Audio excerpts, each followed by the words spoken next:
द्वादशाक्षरशोभिनीम् चतुर्वेदमयी वन्दे वेदविज्ञानवेदिका वेदविज्ञानवेदिका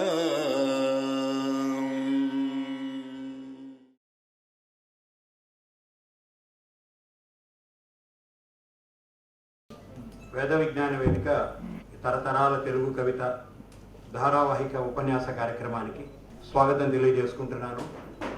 గురువు గారు ఆచార్య రాణి సదాశివమూర్తి గారు మన ఆహ్వానం మేర తిరుపతి నుంచి ఇచ్చేశారు.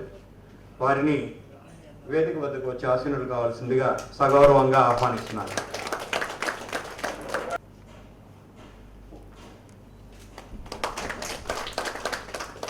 అధ్యక్షులు జేకే రెడ్డి గారు వారి పరిచయం మనకు తెలియజేస్తారు. సభకు నమస్కారం. సభా సరస్వతికి నీరాజనాలు, తెలుగు తల్లికి ప్రణామాలు. వసంతో యవనం వృక్షే యవ్వనం పురుషే ధనం సౌభాగ్యం యవ్వనం నార్యాం విద్యాసాయవనం బుధే విద్యాసయవనం బుధే.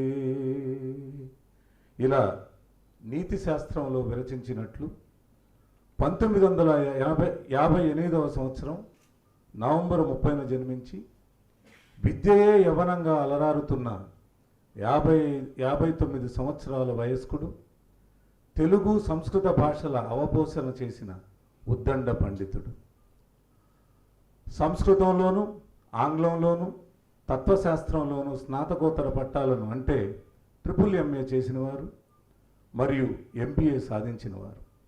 అంతేకాకుండా వేదాంత విద్యా ప్రవీణ, జ్యోతిష ఆచార్య, జర్మనీ భాషలో PG డిప్లొమాలను కూడా పొందినవారు. అంతకు మించి వేద సాహితీ పరిశోధనలో డాక్టరేట్ను సాధించినవారు. సంస్కృత రచనల విమర్శ, వేదాల విశ్లేషణ, తంత్రాలు, పురాణాలు, సంస్కృతం, శాస్త్రం అనే అంశాలపై పట్టు, వ్యక్తి వికాసానికి బోధన వీరి ప్రత్యేకతలు. దేశ విదేశాలలో జాతీయ అంతర్జాతీయ సాహితీ సభల్లో, సదస్సులలో శతాధికంగా పాల్గొన్నవారు. చాలా సభలను, సదస్సులను వారే నిర్వహించారు కూడా. వీరు నేపాల్, రష్యా దేశాలు పర్యటించి ఆ దేశాల్లో కూడా సాహితీ సదస్సులను నిర్వహించారు. అనేక సంస్కృత కవితలు, సంస్కృతం, వేదాలకు సంబంధించి 12 పుస్తకాలు రచించి ముద్రణా భాగ్యాన్ని కల్పించారు. 50కి పైగానే పరిశోధన రచనలు వ్రాశారు. అంతేకాకుండా తెలుగు, సంస్కృతం, ఆంగ్ల భాషల్లో 25 నృత్య రూపకాలను తన కలంతో సృష్టించి కళాసేవలో కూడా ధరించారు. సామాన్యులు ఊహించలేని ఓ అద్భుత సాధన ఏమిటంటే వ్యాస మహాభారతంలోని 1,10,000 శ్లోకాలకు ఎలక్ట్రానిక్ టెక్స్ట్ రూపకర్త వీరు. అద్భుతమైన సాధన. అంతేనా అంటే మరి 2011లో హిడింబ భీమసేనం అనే సంస్కృత చలనచిత్రానికి దర్శకత్వం కూడా వహించారు. 50 మందికి పైగా విద్యార్థులకు MPhil, PhD చేసిన వారికి గైడ్గా తన అమూల్యమైన సహాయ సహకారాలను అందించారు. దూరదర్శన్లోను, శ్రీ వెంకటేశ్వర భక్తి ఛానల్లోనూ అనేక కార్యక్రమాల్లో పాల్గొన్నారు. మచ్చుకకు కార్తీక పురాణ, భగవద్గీత ప్రవచన మాలికలను 40 భాగాలుగా వీరి ప్రసంగాలు ప్రసారం చేయడం జరిగింది. అంతేగాక 5 సంవత్సరాలు తిరుమల శ్రీ వెంకటేశ్వర ఆలయంలో జరిగే శ్రీ స్వామి ప్రభాత సేవల వ్యాఖ్యాతగా కూడా వ్యవహరించి స్వామివారి కృపా కటాక్షాలకు పాత్రుడయ్యారు. వీరిని రాష్ట్ర, జాతీయ స్థాయిలో పలు బిరుదులతో సత్కరించడం జరిగింది. రాష్ట్ర స్థాయిలో సంస్కృత బంధు, ప్రజ్ఞాభాస్కర, నాట్యరావులు అనే బిరుదులతోనూ, జాతీయ స్థాయిలో విజయశ్రీ, వ్యాసభారతి బిరుదులతో సత్కారాన్ని అందుకోవడమే కాకుండా ప్రతిష్టాత్మకమైనటువంటి 2016 సంవత్సరం కేంద్ర సాహిత్య అకాడమీ పురస్కారాన్ని కూడా అందుకున్నారు. వీరు గతంలో 11 సంవత్సరాలు విశాఖపట్నం కళాశాలలోను, 7 సంవత్సరాలు ఆంధ్ర విశ్వవిద్యాలయంలోను ఆచార్యవర్యులుగా పనిచేశారు. తిరుపతిలోని రాష్ట్రీయ సంస్కృత విద్యాపీఠంలో 18 సంవత్సరాలుగా ఆచార్యవర్యులుగా విధిని నిర్వహిస్తూ ప్రస్తుతం సాహిత్య విభాగం అధ్యక్షులుగా కూడా బాధ్యతలను విజయవంతంగా నిర్వహిస్తున్నారు. చిప్పలోన బడ్డ చినుకు ముత్యంబయే, చిప్పలోన బడ్డ చినుకు ముత్యంబయే, నీటబడ్డ చినుకు నీళ్ళ గలిసే, ప్రాప్తమున్న చోట ఫలమేల తప్పురా, విశ్వదాభిరామ వినురవేమా అని వేమన గారు అన్నట్లు సరస్వతీదేవి సంపూర్ణ కటాక్ష ప్రాప్త ఫలంతో సంస్కృత భాషాముత్యంగా మారిన ఆ అరుదైన చినికే ఈనాడు వినుకొండ వల్లభరాయుని క్రీడాభిరామంలో సామాజిక జీవనం అనే అంశంపై తన విశ్లేషణ వర్షాన్ని మనపై కురిపించబోతున్న వారే ఆచార్య డాక్టర్ రాణి సదాశివమూర్తి గారని మీ అందరికీ సగర్వంగా పరిచయం చేస్తున్నాను. మరి మన మధు గారు తెలియజేసినట్లు ముందుగానే మన సొగసరి సీస పద్యాల పుస్తకంలో క్రీడాభిరామం నుంచి ఒక 3 పద్యాలు ఉన్నాయి. అందులో వారి అనుమతితోటి 2 పద్యాలు పాడుతున్నాను. పల్నాటి యుద్ధ సమయంబున ఇచ్చోట భుజించిరి ఏక కార్యస్థులై, సామంత నృపుతులు చాపకూడు, ఇచ్చోట చింతించే ఇచ్చనుపాయంబు, నలినాక్షి ఆర్వెల్లి నాయురాలు, నిజ మనశుద్ధికై నిప్పుల ఏటిలో, ఓలాడని చోట బీలసాని, ఇచ్చోట పోరిరి ఇల పణంబుగా, గొల్ల సవతి తల్లుల బిడ్డల అవనిపతులు, ధీరులగు వారలేవురు వీర పురుషులై, ధీరులగు వారలేవురు వీర పురుషులై, మధోద్ధతిని చోటన్ ఆజిబడిరియను చెప్పుదురు ఐతిహ్యమ చటన చట, జనప పెద్దలు పల్లె దేశముల యందు, జనప పెద్దలు పల్లె దేశముల యందు.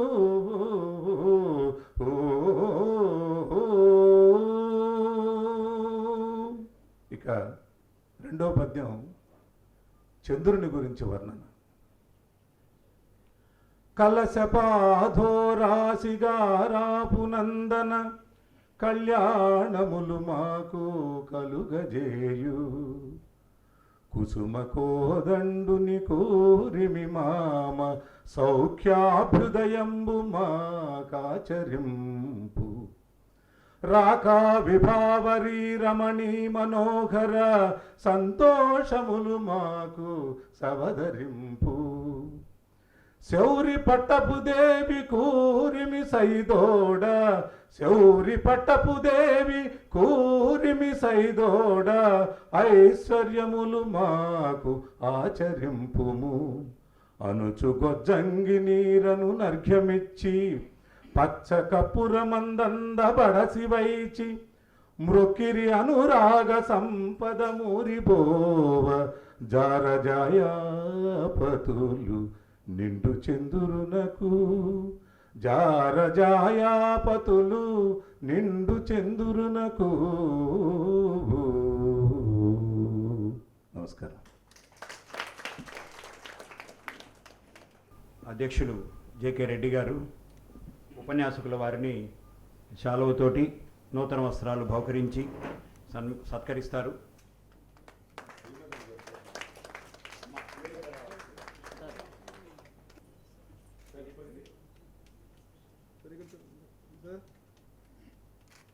अंतरायतिमिरोपशान्तये शान्तपावनमचिन्त्य वैभवम् तं नरं वपुषि कुञ्जरं मुखे मन्महे किमपि तुन्दिलं महः मन्महे किमपि तुन्दिलं महः। సభా సరస్వతి నమః.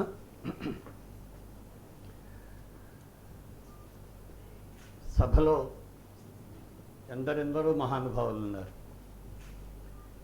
నిరంతర సాహిత్య మథనం చేసి తెలుగు భాషకు చక్కటి సేవను చేస్తూ తెలుగు భాషా సాహిత్య ప్రభలను దిగ్దిగంత పర్యంత వ్యాప్తం చేస్తున్నటువంటి నిత్య భగీరథులు ఇక్కడ మన ముందు భాషలతో ఉన్నారు ఈ సభలోని. వారందరికీ వారు చెప్పినట్టుగా చెన్నపురిలో తెలుగు వైభవాన్ని గురించి మనం ఒక్కసారి వీక్షించుకోవాలంటే ఈ సభ చాలు. చాలా అద్భుతమైనటువంటి సభలో నేను ఈ క్రీడాభిరామం గురించి మాట్లాడడానికి నాకు సంతరించినటువంటి ఈ అవకాశం ఏదైతే ఉన్నదో ఇది ఒక మహద్భాగ్యంగానే నేను భావిస్తున్నాను. కారణం ఏంటంటే వారు చెప్పారు ప్రస్తావనలో ఇక్కడ ఎందరెందరో మహానుభావులు వచ్చి ఉపన్యాసం చేసినటువంటి వేదిక. కాళిదాసు కుమార సంభవంలో చెప్తారు, యదధ్యాసితమర్హద్భిః తద్ధి తీర్థం ప్రచక్షతే అని. సామాన్యమైనటువంటి నేల కూడా మహాత్ములు అడుగుపెడితే అది తీర్థం అవుతుందట. అది ఒక పవిత్రమైనటువంటి స్థలం అవుతుంది. అటువంటి పవిత్రమైనటువంటి స్థలంలో 96 ఉపన్యాసాలు ఒక్కొక్కటి ఒక్కొక్క మాసాంతంలో, అంటే వారు చెప్పినటువంటి విధంగా 8 సంవత్సరాల పాటు ఉపన్యాసాలు అలా ధారావాహికంగా కొనసాగాయంటే ఇది ఒక సత్రయాగం. ఈ సత్రయాగానికి 12 సంవత్సరాల పాటు నిరాటంకంగా సాగేటువంటి యాగాన్ని సత్రయాగం అంటారు. అటువంటి 12 సత్రయాగాలు కనుక అయినట్లయితే దానికి మహాసత్రం అని పేరు.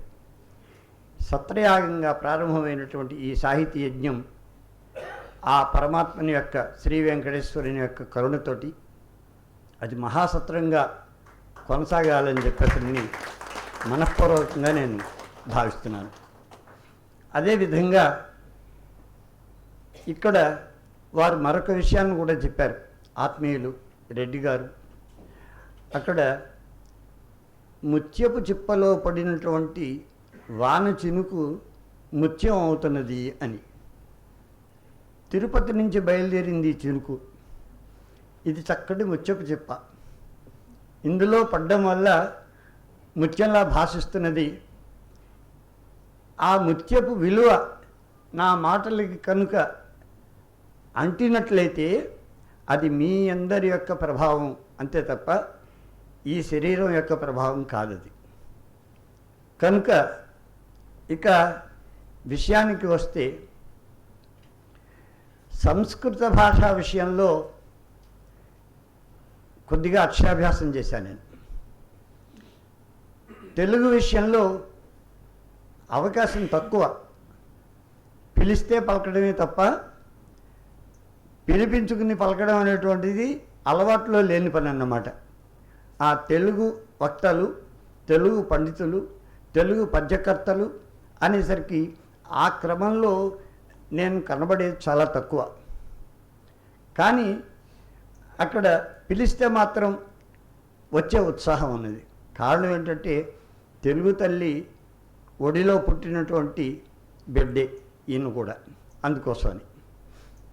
అయితే పద్యాలు రాయడం ఉన్నది, ప్రతి ప్రక్రియలోనూ ఏదో ఒక ప్రయోగం చేయాలనేటువంటి ఉత్సాహం ఉన్నది, తపన ఉన్నది. కానీ ప్రధానంగా మాత్రం సంస్కృత క్షేత్రంలో కొద్దిగా అక్షరాభ్యాసం ఇందాక చెప్పినటువంటి విధంగా చేసినటువంటి వాడిని నేను. అయినప్పటికీ ఈ వేదిక అంటే నాకు ఇష్టం.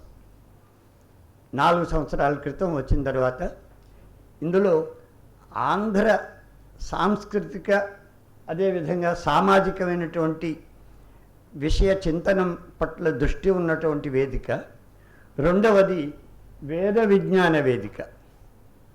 ఈ రెండింటి యొక్క సంగమం కనుక నాకు ప్రీతి. అందుకని వారు పిలవగానే నేను చేసినటువంటి పని ఏమిటంటే వస్తున్నానని చెప్పా. ఆ పైన విషయం ఏమిటంటే ఎదురకుండా ఈ పుస్తకం కనబడింది. ఇంకా నేను వెతుక్కోలేదు. వెంటనే ఈ క్రీడాభిరామం మీద మాట్లాడుతాను అన్నారు. క్రీడాభిరామం మీద మీరు ఏం మాట్లాడతారు అని అడిగారు. అడిగితే అప్పుడు నేను చెప్పాను అనమాట. ఇంకా అప్పుడు ఈ పుస్తకం కూడా ఆలోచన చేయలేదు. నేను చేయకుండానే బహుశా ఒకసారి ఇలా తిరిగేస్తుంటే అందులో రకరకాల అంశాలు కనబడుతూ ఉన్నాయన్నమాట. ఎంఎస్కో వారికి ధన్యవాదాలు చెప్పాలి. కారణం ఏంటంటే ఇక్కడ ప్రతి పద్యానికి ముందర పరిచయ శీర్షిక ఒకటి ఇచ్చారన్నమాట. ఆ పద్యంలో ఏముంది అనేటువంటిది చూస్తే సామాజిక దర్పణంగా కనబడుతోంది కావ్యం. అందుకని వెంటనే చెప్పానమాట, క్రీడాభిరామంలో సామాజిక జీవనం అని పెట్టండి అని చెప్పేసి. ఆ విధంగా వచ్చిన తర్వాత అప్పుడు వ్యవసాయం చేయడం మొదలుపెట్టాను నేను. ఇంకా బీజావస్థలోనే ఉంది. నాటకాల్లో మనకి బీజ బిందు పతాకాఖ్యా ప్రకరీ కార్యలక్షణా ఆరంభ యత్న ప్రాత్యాస నీతాప్తి ఫలాగమా అని చెప్పేసనని పంచ కార్యావస్థలు, పంచ అర్ధ ప్రకృతులు, వాటి యొక్క సమావేశం వల్ల పంచసంధులు ముఖ ప్రతిముఖో గర్భ సావమర్శ ఉపసంహృతి అని పంచసంధులు ఏర్పడుతూ ఉంటాయి. అంటే ఇదంతా ఏం లేదు, ఒకే కథని కథగా మనం కనుక వివరించినట్లయితే కొంతమంది వింటారు, కొంతమంది సగం వింటారు, సగం మంది విసుక్కుంటారు. కానీ దాన్ని మనం ముక్కలు ముక్కలుగా చేసి ఇక్కడి నుంచి ఇక్కడి దాకా ఒక ముక్క, దీని తర్వాత ఇది, దీని తర్వాత ఇది అని కనుక మనం చెప్పుకుంటూ వెళ్తుంటే జీర్ణం చేసుకోవడం, గ్రహించడం రెండూ కూడా సులభం అవుతాయి. అమ్మ అధ్యాపకుడు వీళ్ళిద్దరినీ తీసుకున్నాం ముందు. అమ్మ అధ్యాపకుడు ఇద్దరు కూడా, అమ్మ రొట్టె పెడుతుంది, పెద్ద రొట్టె. అధ్యాపకుడు పెద్ద పుస్తకం ఇస్తాడు.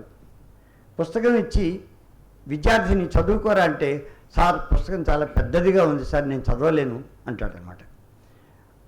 అదే అమ్మ పెద్ద రొట్టె పెడితే నా నోరు చిన్నది, రొట్టె పెద్దది, నేను ఎలా తిన్ను అనేటువంటి ప్రశ్న ఆయనకి రాదు విద్యార్థికి. కనుక మన ప్రాచీన లాక్షణికులు ఏం చేశారంటే కథని ఎప్పుడు పెద్ద కథగా పరిచయం చేయొద్దు, దాన్ని ముక్కలు చేయండి, చిన్న చిన్న ముక్కలుగా అందించండి అని ఈ పంచసంధులు, పంచకార్యావస్థలు, పంచ అర్ధ ప్రకృతులు వీటన్నిటిని ఇచ్చేశారు. దానికి దీనికి సంబంధం ఉంది, అందుకోసం అని చెప్పేసి ఈ ప్రస్తావన చేస్తున్నాను నేను. ఈ క్రీడాభిరామం అనేటువంటిది విషయంలోకి వెళ్ళడానికి ముందు ఇంకో కొంత ఉపోద్ఘాతం అవసరం దీనికి. మొన్న ఎవరు ఒక మహానుభావులు, మంచి కవివరేణ్యులు మైలవరపు మురళీకృష్ణ గారు వాళ్ళందరూ వచ్చారు మా విభాగానికి. వచ్చినప్పుడు ఆయన అడిగారు, క్రీడాభిరామం గురించి మాట్లాడుతున్నారనేటువంటి విషయం తెలిసింది. అక్కడ ఆ కవి ఎవరు, శ్రీనాథుడా వినుకొండ వల్లభరాయుడా అని అడిగారు. అది నాకు సంబంధించినటువంటి విషయం కాదని చెప్పాను నేను. కారణం ఏంటంటే దాని గురించి దిగ్ధంతులైనటువంటి మహానుభావులు ఎందరో విమర్శకులు వాళ్ళు ఆ కవికాల నిర్ణయాలను చేసి ఉన్నారు. ఇక్కడ నా ప్రతిజ్ఞ ఏంటంటే సామాజికమైనటువంటి జీవన విధానం ఏ విధంగా ఇక్కడ ప్రతిఫలిస్తున్నది అన్నటువంటి విషయాన్ని నేను చెప్పాలి. అయితే ఆ విషయాన్ని కూడా కొద్దిగా స్పృశిస్తా నేను. ఇక్కడ ఈ క్రీడాభిరామంలో ఇతివృత్తం ఏదైతే ఉన్నదో ఆ ఇతివృత్తంలో కేవలం 2 పాత్రలు, మిగిలిన వాళ్ళందరూ కూడా సాందర్భికంగా వచ్చిపోయేటువంటి వాళ్ళే. మొదటి నుంచి చివరి వరకు కనబడేటువంటి పాత్రలు ఇద్దరే. వాళ్ళిద్దరూ ఏం చేస్తారంటే లోకాన్నంతటిని కూడా కాచి వడపోచి ఆ పైన అక్కడ లోకం అంటే ఇది అనేటువంటి విషయాన్ని పరిచయం చేస్తుంటారు. అయితే ఈ విధమైన ఈ ప్రక్రియ కొత్తదా మనకి, ప్రాచీన కాలం నుంచి ఉన్నదా అంటే ఇది ఒక అనుస్యూతంగా వస్తున్నటువంటి వ్యవసాయం. ఇది ఈ వ్యాయామం నూతనమైనటువంటి వ్యాయామం కాదు. ఇది ఎలాగా అంటే మనకి తొలి నాటకకర్త అయినటువంటి భాసుడు, విశ్వంలోని విశ్వ సాహిత్యంలోనే తొలి నాటకకర్త భాస మహాకవి. సంస్కృతంలో ఆయన 13 నాటకాలు ఆయన రాయడం జరిగింది. అందులో అక్కడ ఒక నాటకం అవిమారకం అని చెప్పేసింది. ఆ అవిమారకం అనేటువంటి నాటకంలో ఆయన 2 పాత్రలను ప్రవేశపెడతాడు. ప్రవేశకం అనేటువంటి ఒక ప్రయోగం మనకి తెలుసు. చూళిక, ప్రవేశకం, విష్కంభకం ఇలాంటి ప్రయోగాలు చాలా ఉంటాయి. కథాగమనాన్ని, కథకు సంబంధించినటువంటి ఒక విషయంతో కలపడం కోసమని అంకానికి మధ్యలో 2 పాత్రలు వచ్చి సంభాషణ చేసుకుంటూ వాళ్ళు తమ యొక్క సంభాషణలో చేసేటువంటి వర్ణనల ద్వారా జరిగిన కథకి, జరగబోయేటువంటి కథకి మధ్యలో ఒక శృంఖలను ఏర్పాటు చేయడం కోసమని ఈ ప్రవేశిక, అంకాస్యము, అంకావతారము, చూళిక మొదలైనటువంటివన్నీ వాళ్ళు ప్రయోగిస్తూ ఉంటారు. ఇక్కడ మనకి ఒక విద్యాధరుడు, ఒక విద్యాధరి, ఈ దంపతులు ఆకాశగమనం చేస్తూ భూమి మీద ఎలా ఉన్నది అనేటువంటి విషయాన్ని చెప్తారు. ఇక్కడ మనకి చాలా ఆసక్తికరంగా మనం కొన్ని విషయాలు తెలుసుకోవచ్చు. ఆకాశగమనం అనేటువంటిది ఆ రోజున భాసుని యొక్క కాలంలో కనుక లేకపోయి ఉన్నట్లయితే ఆ విధంగా ఆకాశంలోంచి భూమిని వర్ణించగలిగినటువంటి అవకాశం ఏ కవి ఊహకి రాదు. అదేవిధంగా వేగంగా పయనించి అన్ని ప్రదేశాలని ఒకే రోజులో సంచారం చేయడం అనేటువంటిది కూడా కనబడుతుంది.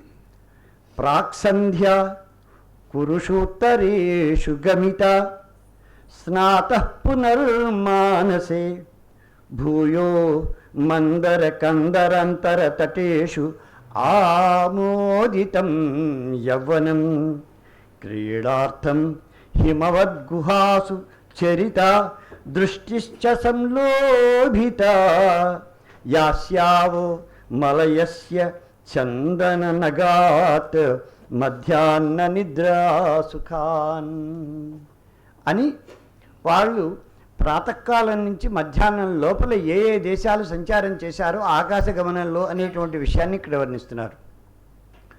ప్రాక్సంధ్యా కురుషోత్తరేషు గమిత, ఉత్తర కురు భూముల్లో ఈ ప్రాతకాల సంధ్యను మేము ఆ సమయాన్ని గడిపాము అని చెప్తున్నారు అన్నమాట.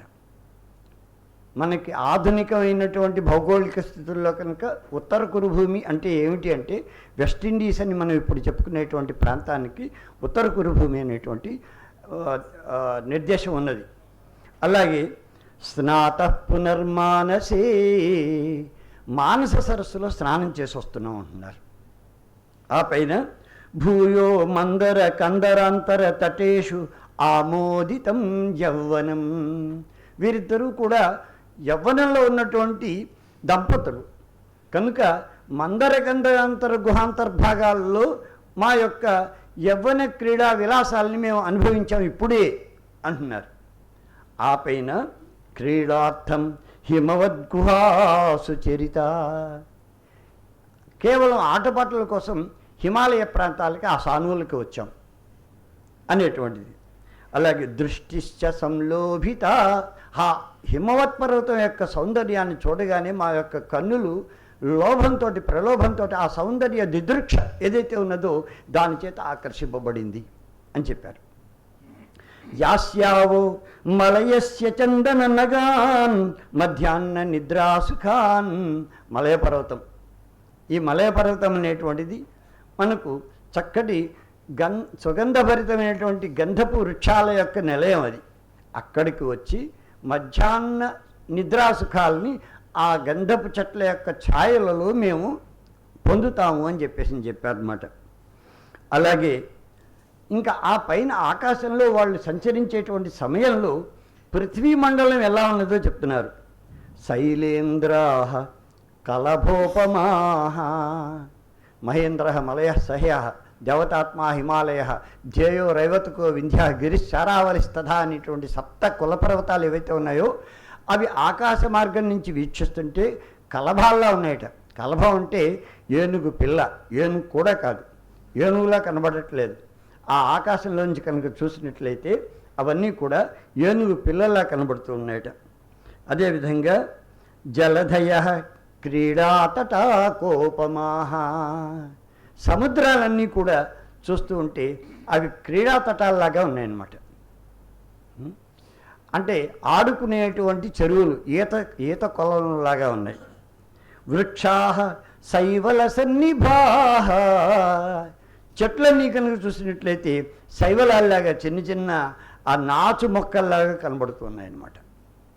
అదేవిధంగా క్షితితలం ప్రచ్ఛన్న నిమ్నస్థలం భూమి చూస్తే దేని చేతను కప్పబడి ఉన్నటువంటి ఆ పృథివీ తలాన్ని మనం స్పష్టంగా ఇదమిదమని చెప్పడానికి వీలు లేనటువంటి విధంగా ఉన్నదన్నమాట.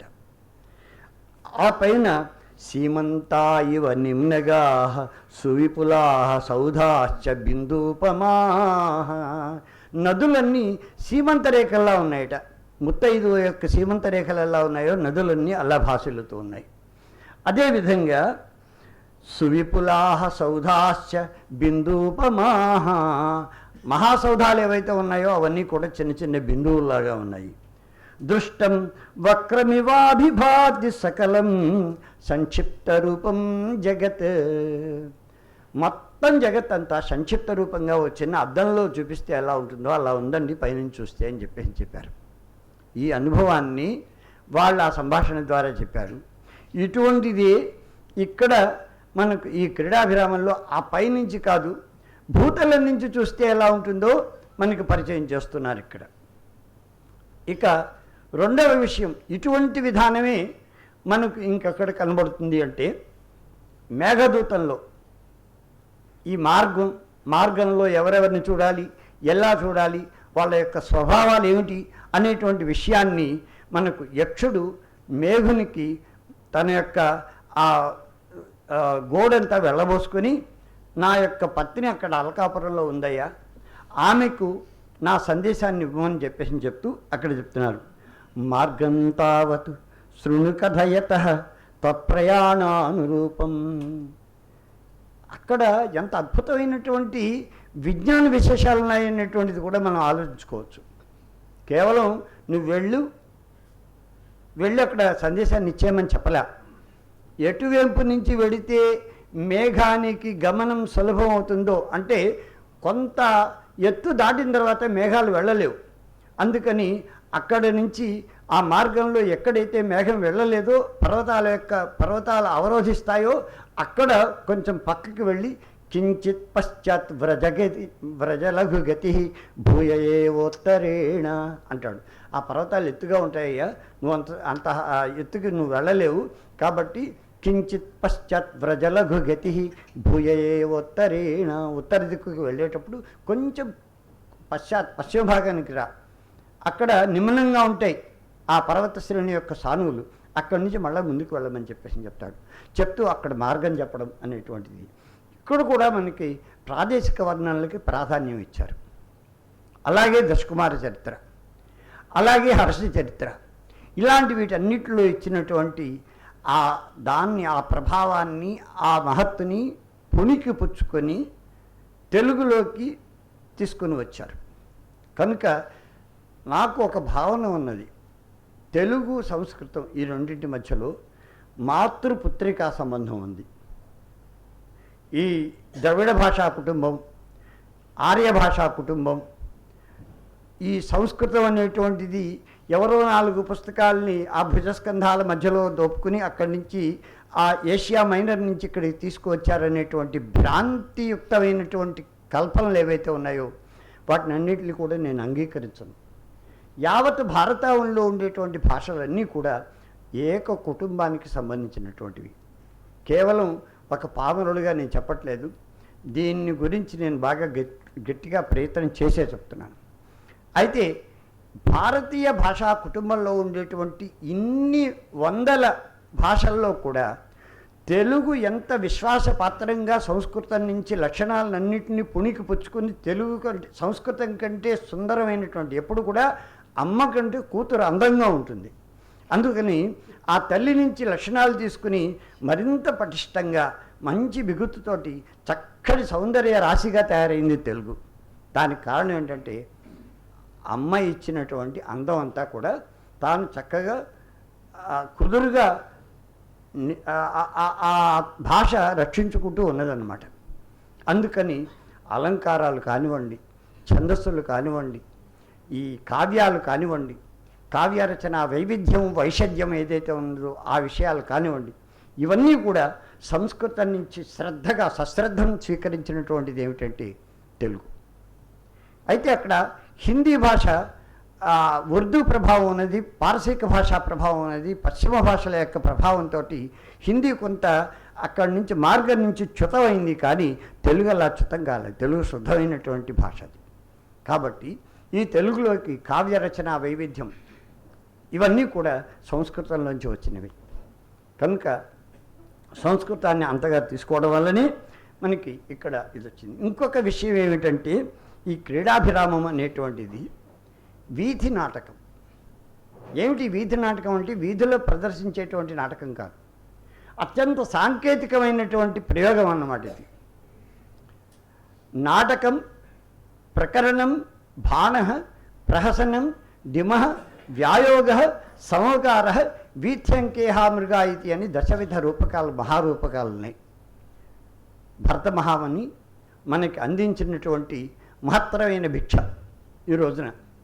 అసలు దాని గురించి ఒక చెప్పడం మొదలు పెడితే ఒక ఉన్మాదం నాకు.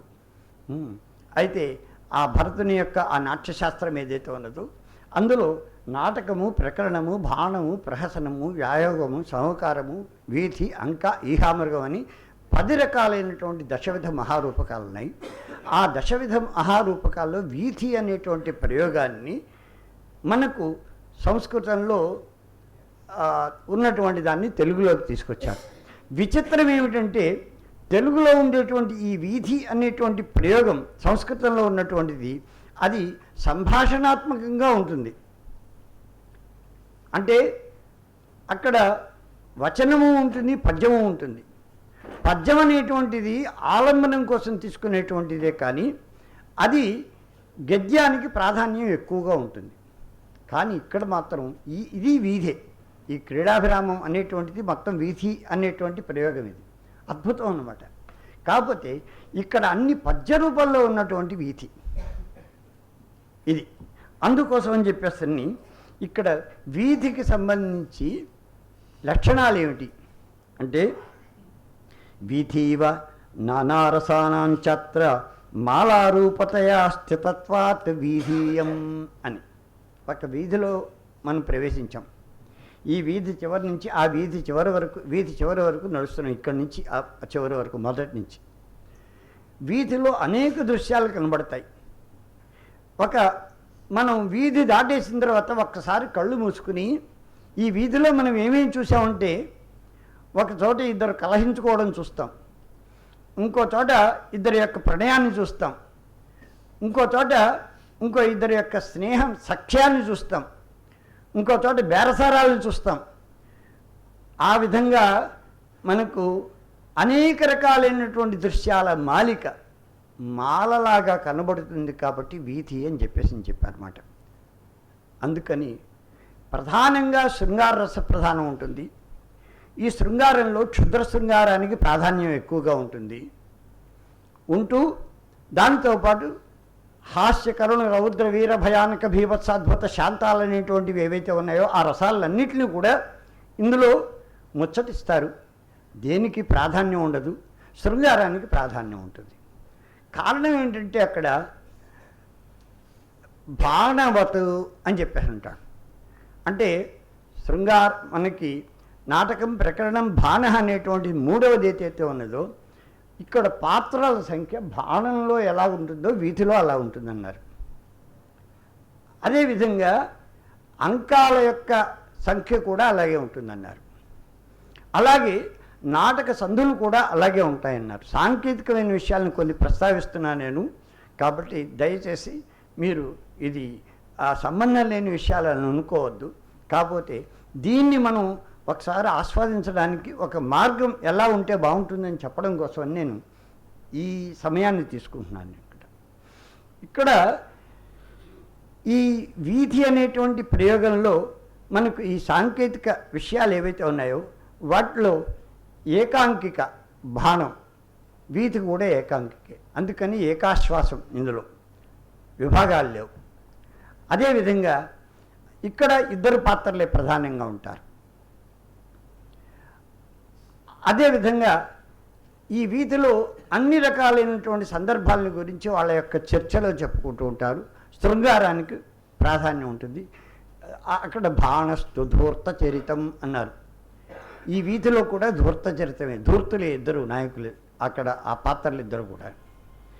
కానీ అక్కడ గూఢ విప్రయకృత్ శట అని, వ్యక్తాఘ గతభీర్ధృష్ట అని ఈ విధంగా లక్షణాలు చెప్తూ విరుడు అనేటువంటి వాడు ఎవరైతే ఉన్నారో ఆ విట స్వభావం కలిగినటువంటి వాడు వీళ్ళు.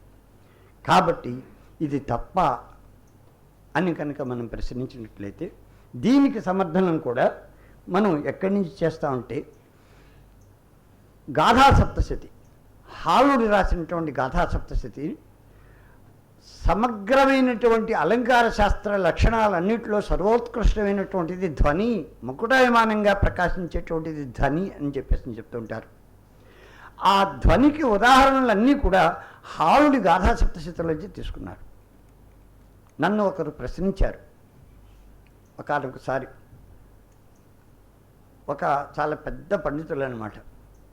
ఆయన ఒక అధికారి, సంస్కృతం మీద ప్రీతితోటి సంస్కృతం అధ్యయనం చేశారు. ఆ తర్వాత ఆయన అధికారంలో ఉండగానే సంస్కృతంలో ఎంఏ పిహెచ్డి అని చేశారు. చేసి సంస్కృతం అంటే ఎన్నలేని ప్రీతి, ఈ ధ్వన్యాలోకం ఆనందవర్ధన విరచితమైనటువంటి ధ్వన్యాలోకం అంటే ఆయనకు బాగా ఇష్టం. ఆయన నన్ను ఒక విషయం అడిగారన్నమాట. సదాశివమూర్తి గారు, మొత్తం నేను ఇవన్నీ చదివాను కానీ ఒక్క విషయంలో మాత్రం నేను రాజీ పడలేకపోతున్నానని చెప్పేసి అన్నారు. అంటే ఏమిటండి అది అన్న? ఎన్నో కావ్యాలున్నాయి, మహాభారతం ఉంది, రామాయణం ఉంది, కాళిదాస కావ్యాలున్నాయి, ఇతర మహాకవులు రాసినటువంటి కావ్యాలన్నీ ఉంటే వాటిని అన్నింటినీ విడిచిపెట్టేసి ఆనందవర్ధనుడు ఈ హాలుడి గాథా సప్తశతిలోంచి ఉదాహరణలు ఎందుకు తీసుకున్నారండి అని చెప్పేసి అడిగారు అన్నమాట. దానికి నేను ఒక సమాధానం చెప్పాను. ఏమైంది అక్కడ అంటే అశ్లీల ప్రయోగాలు చాలా ఉన్నాయండి అని. ధ్వని గురించి ఆయన చెప్పినటువంటిది ఏమిటి, మనకి వాచ్యార్థము వ్యంగ్యార్థము అనేటువంటివి రెండు ఉంటాయి స్థాయిలు. వాచ్యం కన్నా వ్యంగ్యం గోప్యమై ఉంటుంది. ఆ గోప్యమై ఉన్నటువంటి దాంట్లో సందేశం ఉంటుంది. పైన వాచ్యార్థం అనేటువంటిది వ్యావహారికంగా చూస్తే అశ్లీలంగానూ మరో రకంగానూ కనబడుతుంది. కనుక ఈ సాంకేతికతను ఆ హాలుడు గాథా సప్తశతిలో ప్రదర్శించినటువంటి విధంగా మహాకవులు కూడా స్పృశించలేకపోయారు. కనుక ఆయన వాటిని తీసుకున్నారు. ఇంకా ఈమె ప్రవర్తన మంచిది కాదు, అతని ప్రవర్తన మంచిది కాదు, నా ప్రవర్తన చాలా మంచిది, ఉత్తములు మధ్యములు అధములు, ఈ వ్యవహారం ఎంత ఎవరికి మధ్యలో వచ్చింది? లౌకిక వ్యవహారంలో వచ్చింది. విధాత సృష్టిలో ఆయన పిపీలికను సృష్టించింది విధాతే. అదేవిధంగా అనసూయ లాంటి పతివ్రతలను సృష్టించింది ఆయనే. వెలయాండ్రను కూడా సృష్టించింది ఆయనే. అయ్యో నేను వెలయాండ్రను సృష్టిస్తున్నాను, నేను పతివ్రతను సృష్టిస్తున్నాను అనేటువంటి భావన ప్రజాపతికి లేదు, బ్రహ్మకి లేదు. మనకున్నది, మనం వ్యావహారికం కాబట్టి కర్మఫలానుసారం వాళ్ళు ఆయా స్థితుల్ని పొందుతారు. కనుక ఈ కర్మఫలానుసారం పొందేటువంటి స్థితి యొక్క వ్యత్యాసం ఏదైతే ఉన్నదో అది లౌకిక దృష్టి ఉన్నటువంటి వాళ్ళకి కానీ కవికి కాదు. అపారే కావ్య సంసారే కవిరేవ ప్రజాపతి అనేటువంటిది ప్రతిజ్ఞ. కాబట్టి అటువంటి ప్రతిజ్ఞలో కనుక చూసినట్లయితే అక్కడ మనకి లభించేటువంటి విషయం ఏమిటి, సందేశం ఏమిటి, సారాంశం ఏమిటి అనేటువంటిది మనం తెలుసుకోవాలి అని చెప్పామన్నమాట. నచ్చింది ఆయనకి. చాలామందిని అడిగాను కానీ ఇంత ఓపిక ఎవరు తీసుకోలేదండి, చాలా ధన్యవాదాలు అని చెప్పారు. కనుక ఆ విధంగా మనకి ఈ క్రీడాభిరామం అనేటువంటిది ఏదైతే ఉన్నదో ఇక్కడికి మనం ఈ నేపథ్యంలో క్రీడాభిరామం చదువుతున్నాం. తర్వాత క్రీడాభిరామం అనేటువంటిది వినుకొండ వల్లభరాయుని యొక్క కృతి అనేటువంటిది లోక ప్రసిద్ధమైనటువంటి విషయం. అయితే శ్రీనాథుని శైలి అక్కడ ప్రతిఫలిస్తున్నది కనుక అది శ్రీనాథ విరచితం. వల్లభరాయుడును శ్రీనాథుడు ఇద్దరు మిత్రులు కనుక ఆ మిత్రుడైనటువంటి వల్లభరాయుని పేరు మీద ఈయన వెలువరించి ఆయనకు సంబంధించినటువంటి ముట్టవలసినటువంటి పారితోషికములు ఏవైతే ఉన్నాయో పారితోషికాలు తీసుకుని ఆయన వెళ్ళిపోయాడు అనేటువంటిది ఒక ఆక్షేపణ ఉన్నది. మహామహులందరూ కూడా దాని మీద చర్చ చేశారు. కనుక నేను కూడా చూసి చెప్పేటువంటిది ఏంటంటే అక్కడ ప్రధానంగా ఒక ఆక్షేపణ చేస్తూ ఉంటారు. ఏంటంటే శ్రీనాథుని యొక్క పద్యాలు ఏవైతే ఉన్నాయో ఆ పద్యాల్లో కొన్ని మార్పులు చేసి ఈయన తీసుకున్నాడు అని. దానికి ఒక ఉదాహరణ చెప్తాను నేను. సాధారణంగా కవులలో రాజశేఖరుడు చెప్పినటువంటి కావ్యమీమాంసలో రాజశేఖరుడు చెప్పినటువంటిది ఏంటంటే అక్కడ పాదోపజీవి, పదకోపజీవి, శ్లోకోపజీవి, కావ్యోపజీవి అని చెప్పేసి ఒక మహాకవి రాసినటువంటి కావ్యాన్ని మొత్తాన్ని సంగ్రహించి తన పేరు మీద ప్రచురించుకునేటువంటి వాడు ఉన్నాడు, ఆయన కావ్యోపజీవి. అలాగే శ్లోకోపజీవి అంటే మిగిలిన శ్లోకాలన్నీ అక్కడక్కడి నుంచి తీసుకున్నాడు, ఆయన సొంతమేం కాదు. అలాగే ఒక కవి నుంచి ఒక శ్లోకం తీసుకుంటే ఈ విధంగా తీసుకుని శ్లోకచౌర్యం చేస్తే శ్లోకోపజీవి అవుతున్నాడు. పాదోపజీవి 3 పాదాలు తనవి, 4వ పాదం కాళిదాస్తి. అందుకోసం అని చెప్పేసి ఆ మొదటి 3 పాదాలకి నేనేం ఇవ్వట్లేదు, ఆ 4వ పాదానికి మాత్రమే ఇస్తున్నాను అన్నాడు భోజుడు. భోజనం దేహి రాజేంద్ర ఘృతసూప సమన్వితం మాహిషంచ శరచంద్రికా చంద్ర ధవళం దధి అని చెప్పేసరిని ఆయన ఆ మాట విని ఉత్తరార్థానికి నేను అక్షరలక్షణిస్తున్నాను, పూర్వార్థం రాసినటువంటి వాళ్ళకి ఇవ్వట్లేదన్నాడు ఆయన. కాబట్టి పాదోపజీవులు ఉన్నారు, పదకోపజీవులు. ఈ పదప్రయోగం అపూర్వం. ఇది ఆయన శ్రీనాథుడు చేశాడు, అక్కడి నుంచి తీసుకుందాం అనేటువంటిది. ప్యారడీలు ఉన్నాయి మనకి. నేను చాలా ప్యారడీలు రాశాను సంస్కృతంలో. కాబట్టి నష్టోమోహ స్మృతిర్లబ్ధ తత్ప్రసాదాన్ మయాచ్యుత స్థితోస్మి గత సందేహ కరిష్యే వచనం తవ అనేటువంటిది భగవద్గీత వచనం. ఇప్పుడు అధ్యాపకుల యొక్క ప్రభావం వల్ల ప్రాప్తో మోహ స్మృతిర్నష్ట తత్ప్రభావాత్ మయా గురు గతోస్మి స్థిత సందేహ కరిష్యే కిం వద అని చెప్పేసింది. అంటే నష్టో మోహ, భగవద్గీతను విన్న తర్వాత ఆ అర్జునుని యొక్క మోహం పోయింది. కానీ మనకి ఇప్పుడు ఆచార్యుల యొక్క ఉపదేశాలు విన్న తర్వాత ప్రాప్తో మోహ. అలాగే స్మృతి అంటే స్మృతి వ్యతీత విషయాలు, జరిగిపోయిన విషయాల మీద మనకు ఉండేటువంటి దృష్టి ఏదైతే ఉన్నదో దాన్ని స్మృతి అంటూ ఉంటారు. అందుకని స్మృతి వ్యతీత విషయ, స్మృతి లబ్ధ అన్నాడు అక్కడ అర్జునుడు. నేనెవరో తెలిసింది నాకు అన్నాడు. ఇక్కడ స్మృతి నష్ట తత్ప్రభావాత్ మయా గురు, అక్కడ తత్ప్రసాదాత్ మయా ప్రభు అని చెప్పేసి ఆయన అన్నాడు. ఇక్కడ తత్ప్రభావాత్, నీ ప్రభావం వల్ల ఉన్న మతి కూడా పోయింది ఆయన అని చెప్పేసింది. కాబట్టి స్థితోస్మి గత సందేహ అన్నాడు అక్కడ అర్జునుడు. నీ వల్ల నా సందేహాలన్నీ పటాపంచలైపోయాయి అన్నాడు. ఇక్కడ గతోస్మి స్థిత సందేహ. కాబట్టి నేను ఇంటికి వెళ్ళేటప్పుడు నా సందేహాలు అలాగే ఉన్నాయి. కరిష్యే కిం పునర్వద, కరిష్యే వచనంతవా, తాను ఆయనకు సరెండర్ అయిపోయాడు అక్కడ. ఇక్కడ కరిష్యే కిం పునర్వద, నేను ఇంకేం చేయాలో చెప్పబోయా అంటున్నాడు మాట ఒక అయోమయ స్థితిలో. ఇలాంటివి వెన్నుకు వాటు ప్రజెంటో దన్నుకు దట్టాకుటాకి అదర్శ హార్టులు హత్తింపక తాహత్తక ఎస్కేపై మూవాడే ఎక్స్పర్ట్ సుమి ఇలా వస్తుంటాయి. అయితే ఇక్కడ మనకి ఈ పద్యాల్లో శ్రీనాథుని అనుకరించినంత మాత్రాన శ్రీనాథుడే దీనికి కవి అని చెప్పవలసినటువంటి అవసరం లేదు. అలాగే వల్లభరాయుడు గురించి చెప్తూ తన యొక్క వంశాన్ని పొగుడుకున్నాడు, తనని పొగుడుకున్నాడు అనేటువంటిది. తనని కూడా పొగుడుకోవడం ఒక అంటే ప్రథమ పురుషలో తనని సంబోధన చేసుకుని పొగుడుకోవడం అనేటువంటిది వాల్మీకి ఆది కవి దగ్గర నుంచి ఉన్నది. తపస్వాధ్యాయ నిరతం తపస్వి వాగ్వేదాంబరం నారదం పరిపప్రచ్చ వాల్మీకి మునిపుంగవ అన్నాడు. ఇది రామాయణంలోది. ఇది వాల్మీకి చెప్పింది కాదు అని ఎవరు అంటలే. వాల్మీకి శ్లోకంగానే మనం పఠిస్తున్నాం. మునిపుంగవ వాల్మీకి తపస్వాధ్యాయ నిరతం తపస్వి వాగ్వేదాం వరహ. వాగ్వేదులు ఎవరైతే ఉన్నారో వాళ్ళలో శ్రేష్ఠుడైనటువంటి వాల్మీకి నారద మహర్షిని ఇలా అడిగాడు అనేటువంటిది ఉన్నది. కాబట్టి మనం అక్కడ ఈ వల్లభరాయుడు తనని పొగుడుకుంటే అది తప్పు అని చెప్పాల్సిన అవసరం లేదు.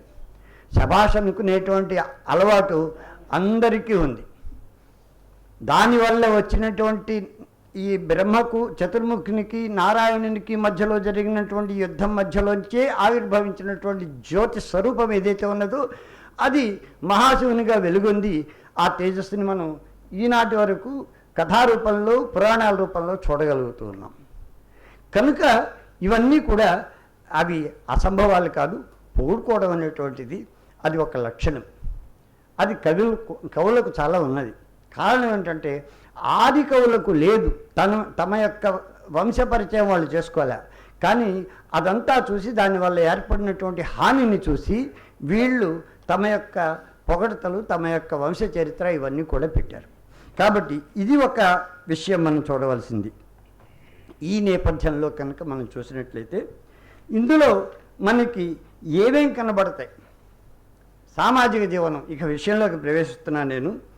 ఇక్కడ ఈ సామాజిక జీవనం అనేటువంటిది మనకు ఈ దశవిధ రూపకాలలో వీధి నాటకం అనేటువంటి దాని గురించి చెప్తూ గణనకెక్కిన దశ రూపకములయందు వీధి రసభావ భావన వీధి లెస్స ఏ కవీంద్రుడు రచించి నీ ప్రబంధమనుచు మీరానదిచ్చెదరైన వినుడు అని ఈయన మీరు కనుక ఆనందించినట్లయితే ఈ క్రీడాభిరామాన్ని ఎవరు రాశారు దాని గురించి నేను చెప్తానయ్యా అని చెప్పేసరని అఖిల ప్రపంచంబునన్యథా కల్పించే పటురోషరేఖ సాఫల్యముంద ద్రైశంకవంబైన తారకా మండలం బాకాశ మార్గమునందు నిలిపే మాలినీ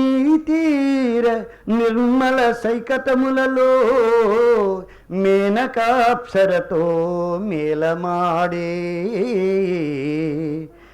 ఆమ్నాయమాత గాయత్రీ మహాదేవి ప్రణుతించి బ్రహ్మర్షి పదముగాంచే యవ్వడాతండు సామాన్య ఋషియ తలుప తాటకా కళరాత్రికి దాశరథికి కాలకంధర కోదండ ఖండనునకు గార్ముకాచార్య వర్యుండు గాధిసుతుడు. తన యొక్క వంశం యొక్క ప్రతిష్ట ఎటువంటిదో ముందు వంశానికి ఆది పురుషుడైనటువంటి గాధేయుడైనటువంటి విశ్వామిత్రుని యొక్క వర్ణనం గురించి ఇక్కడ చెప్పారన్నమాట. చెప్పి అఖిల ప్రపంచంబునన్యథా కల్పించే పటురోషరేఖ సాఫల్యముంద సమస్త విశ్వానికి ప్రతి విశ్వాన్ని సృష్టి చేసినటువంటి వాడు ఆయన. కారణం ఏమిటంటే త్రిశంకుకు తాను పంపించినటువంటి త్రిశంకుకి సశరీరంగా స్వర్గాన్ని ఇవ్వనన్నారని కోపంతో తన యొక్క కోపాన్ని ఒక మహత్తరమైన విశ్వసృష్టికి ఆ ఆకృతిగా మలిచాడనమాట ఆయన. అలాగే మాలినీ తీర నిర్మల సైకతములలో మేనకాప్సరసతో మేలమాడే. మేనక అప్సరోభామిని ఆమెతోటి ఈయన తాను సరస సల్లాపాలు ఆడటం అనేటువంటిది దానివల్ల మహాత్ముల యొక్క కామం ఏదైతే ఉన్నదో అది వృధా పోయేటువంటిది కాదు. యావత్ భరత జాతి ఈ రోజున మేము భారతీయులము అని చెప్పుకుంటున్నామంటే ఈ భరత జాతి మొత్తానికి కూడా మూల పురుషుడైనటువంటి వాడు భరతుడు, శకుంతల తనయుడు. ఆ శకుంతలకి జన్మనిచ్చినటువంటి జననీ జనకులు ఈ విశ్వామిత్రుడును మేనకాదేవి. కాబట్టి ఆ విధంగా చూపించారు. ఆమ్నాయమాత గాయత్రి మహదేవి ప్రణుతించి బ్రహ్మర్షి పదముగాంచే. ఆయన దర్శించినటువంటి గాయత్రి మహామంత్రం సవితృదేవతాత్మకమైనటువంటి మంత్రం ఏదైతే ఉన్నదో ఈ రోజున అది సమస్త జనానీకానికి కూడా చైతన్యప్రదాయకమైనటువంటి దివ్యమంత్రం అయింది. అటువంటి గాయత్రి మంత్ర స్రష్ట ఆయన. ఎవ్వడాతండు సామాన్య ఋషియతలుపా. సామాన్య ఋషి ఆయన కాదు.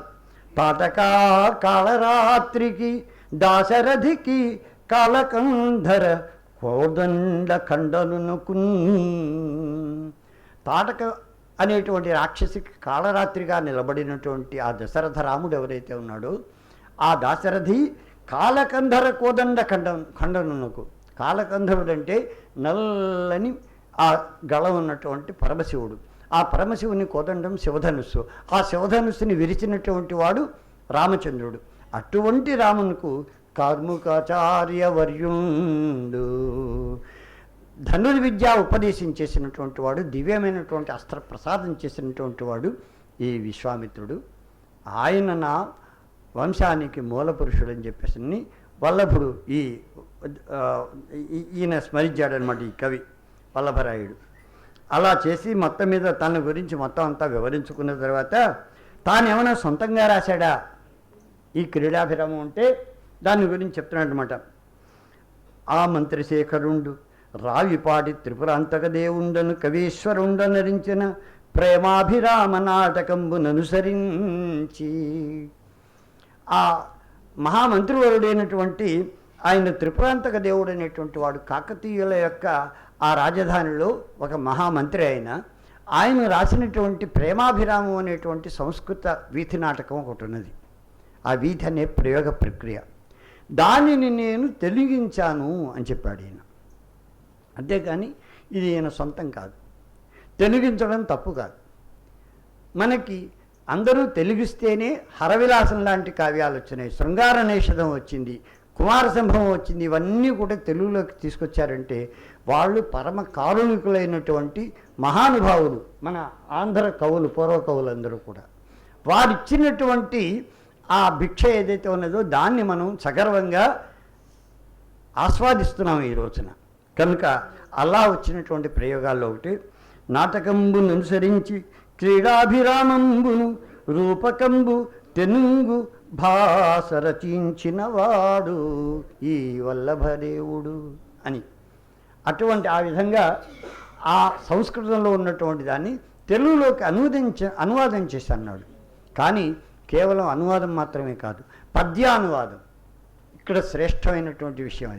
అది గద్య పద్య సమన్వితంగా ఉన్నది. రూపకాలన్నీ గద్య పద్య సమన్వితాలే. కానీ ఇక్కడ ప్రతిదీ పద్యమే. కానీ గద్యం అనేటువంటిది అరుదుగా ఎక్కడో ఒక ఊతగా అందుకోవడం కోసమే తప్ప మోతగా చెప్పడం కోసం అని చెప్పేసి గద్యాన్ని ఈయన ఆశ్రయించాల. అది ఇక్కడ. ఆ పైన పాత్ర ప్రవేశ సూచనకి సూత్రధారి చెప్పేటువంటి మాటల గురించి చెప్తూ గతిరసికుండ షట్చరణ గణకళా కమనీయ ఓ మధురత వికచార బిందవనవాడిక నేమిటికిం భరిత్యజించితివి అటవీ ప్రదేశమున జట్టుల జేమల నేమి గల్గున రతినిటు సంచరించదవు ప్రాబడిపోయనే నీ వివేకము. తెరలో వెనకాల ఈ సంభాషణ జరుగుతోందన్నమాట. జరుగుతూ ఉంటే అప్పుడు దాన్ని ఈ సూత్రధారి పట్టుకున్నాడు అనమాట. చేర వచ్చి వచ్చి దూరంబుగా పోదు దాయవత్తు దవ్వు పోయి పోయి మాటలింక నీల మా పాలిటికి నీవు మాయలేడివైతి మంచి రాజా అని. ఇక్కడ మనకి ఇద్దరు పాత్రలు అన్నమాట. ఈ పాత్రలో గోవింద శర్మ గోవింద మంచన శర్మ అనేటువంటి ఒక విప్రుడు, ఆ పైన అతనితో పాటు టిట్టివ శెట్టి అనేటువంటి ఒక వైశ్యుడు, వీళ్ళిద్దరూ కూడా అక్కడ పాత్రలు ఉన్నారన్నమాట. ఆ పాత్రలను పరిచయం చేసేటువంటి క్రమంలో ఈ గోవింద శర్మ చెప్పినటువంటి పద్యం ఏదైతే ఉన్నదో ఆ పద్యం ఒక వేశ్యాంగన ఆమె ఇతన్ని ఉద్దేశించి చెప్పినటువంటి పద్యం అన్నమాట. ఏమయ్యా, నీవు చాలా మంచి రాజు అయ్యా, మమ్మల్ని చూడకుండా వెళ్ళిపోతున్నావు, నువ్వు ఎక్కడో చక్కగా దివ్యమైనటువంటి పద్మ కాసారాలతో కూడుకుని ఉన్నటువంటి ఆ వనిని విడిచిపెట్టి, కమలవనిని విడిచిపెట్టి శుష్కమైనటువంటి వనంలోకి పెడతావు. అక్కడ చిన్న చిన్న అడవి పూలు ఉంటాయి, ఆ అడవి పూలలో మకరందం అనేటువంటిదే ఉండదు. అటువంటి పూలను వెతుక్కుంటూ నువ్వు ఎందుకయ్యా వెళ్తావు? ఇక్కడ దివ్యమైనటువంటి కమలాలు కనబడుతున్నాయి కదా, ఒక్కసారి చూడవచ్చు కదా అని చెప్పేసి ఆ గోవింద శర్మని ఒక వేశ్య ఒక గుంఫనమైనటువంటి క్రమంలో చక్కగా ధ్వన్యమైనటువంటి ఆ ఉక్తులతోటి చెప్తూ ఉన్నదన్నమాట. చెప్తున్నప్పుడు ఆయన సూత్రధారి చూసి ఆకర్ణించి, హా ఏ నిరింగితి అని చెప్పి ఏకశిలా నగర ప్రాంతం ఇది. ఈ ప్రాంతంలో ఈ గోవింద శర్మ టిట్టివ శెట్టి అనేటువంటి ఇద్దరు సంచరిస్తున్నారు. ఆ వేశ్యాంగన పంపించినటువంటి సందేశాన్ని మనకు ఈ గోవింద శర్మ వినిపిస్తున్నాడు అని చెప్పేసని గోవింద శర్మ యొక్క వర్ణన చేస్తున్నాడు. గన్నెరు భూజాయ కరమొప్ప నీర్కావి మడుగు ధోవతి పింజే విడిచి కట్టే. చక్కటి ధోవతిని కట్టాలంటే తెలుగువారే కట్టాలట, మిగిలినటువంటి వాళ్ళ కట్టు కాదన్నారు. అది ఈనాటిది కాదు, క్రీడాభిరామ సందర్భం నుంచి ఉన్నదన్నమాట. అందుకోసం అని చెప్పేసి గొజ్జంగి పూనీరు గులికి మేదించిన గంగమట్టి లలాటకమున తీర్చిదిద్దే. గంగా నది నుంచి తీసుకొని వచ్చినటువంటి మట్టిని చక్కటి ఈ సమీపంలో ఉండేటువంటి సెలయేటి నీటిలో కలిపి కస్తూరికా జలాలతో మేళనం చేసి మేళవించి తిలకంగా ధరించినటువంటి వాడు ఈ గోవింద శర్మ. అలాగే వలచేత బంగారు జలపోసనము తోడ బ్రన్నని పట్టుతోరము ధరించే. పట్టుతోరణాన్ని ధరించాట చేతికి, శృంగార భావ ద్యోతకంగా. అది జరిగొన్న వెలిపట్టు జన్నిదంబులుంగయంటులు వాయంగ నరుతవైచి. చక్కగా ఆయన మంచి పట్టు వస్త్రాన్ని ఉత్తరీయంగా కూడా ధరించాడు. జంధ్యం కూడా చక్కగా శోభాయమానంగా ప్రకాశిస్తూ ఉన్నది. తలుకు చెంగాని కోకయు వలుదశిఖయు జిగురు బొమ్మంచు పెదవులు చిన్ని నగవును అందమందగా వచ్చే గోవింద శర్మ మాధవుని పొట్టి యొనపరి మన్మధుండు. చక్కటి పెదాలు, సుందరమైనటువంటి ముఖం. ఆయన యొక్క ఆకృతి చూస్తే చక్కగా తీర్చిదిద్దినటువంటి అవయవాలన్నీ ఆయా స్థానాల్లో సరైనటువంటి విధంగా అమర్చినట్లుగా ఉన్నటువంటి ఆకృతి. అటువంటి ఆకృతితో ఉండేటువంటి ఆ గోవింద శర్మ ఎలా ఉన్నాడంటే సాక్షాత్తు మాధవుని పట్టి, విష్ణువు యొక్క కుమారుడు మన్మధుడే నడిచి వస్తున్నట్టు ఉన్నాడనమాట. ఇక్కడ ఈ వేశ్యాంగనులు ఎవరైతే ఉన్నారో ఆ నగరంలో వాళ్ళకి ఈయన రూపం ఇలా కనబడుతోంది. ఇంకొకరికి ఈయనలో నైష్ఠికులు కనబడుతున్నాడు. చూసే దృష్టిలో భేదం ఒకే వస్తువు కనుక ఈ విధంగా అలా ఉన్నాడనమాట. అటువంటి దీంట్లో ఇంకక్కడి నుంచి ఈ విధంగా ఒక నైష్ఠికుడైనటువంటి విప్రుని యొక్క ఆకృతి అనేటువంటిది సామాజికంగా ఆనాడు ఎలా ఉన్నది అనేటువంటిది. అలాగే ఆనాటి సామాజికమైనటువంటి వ్యవహారాల్లో శకునాలకు ఉండేటువంటి ప్రాధాన్యం ఈ గోవింద పండితుని యొక్క సంభాషణలో చెప్తాడనమాట. చుక్కయొకింత నిక్కి బలసూదను దిక్కున రాయుచుండుటన్ చక్కగా వేగదిప్పుడు నిశాసమయం విధి ప్రస్ఫుటంబుగా గుక్కని మాటికి గోటడు పల్కెడు వమదిక్కున జొక్కటమై ఫలించు మన శోభన కార్యములడిటివా అని చెప్తున్నాడు అనమాట. శకునాల గురించి శకున శాస్త్రం అనేటువంటిది అది చాదస్తపు శాస్త్రం కాదండి. మనం తెలుసుకోలేనటువంటి విషయాలు ఏవైతే ఉన్నాయో వాటిని పశుపక్షాదులు తెలుసుకుంటాయి, అవి సూచిస్తూ ఉంటాయి.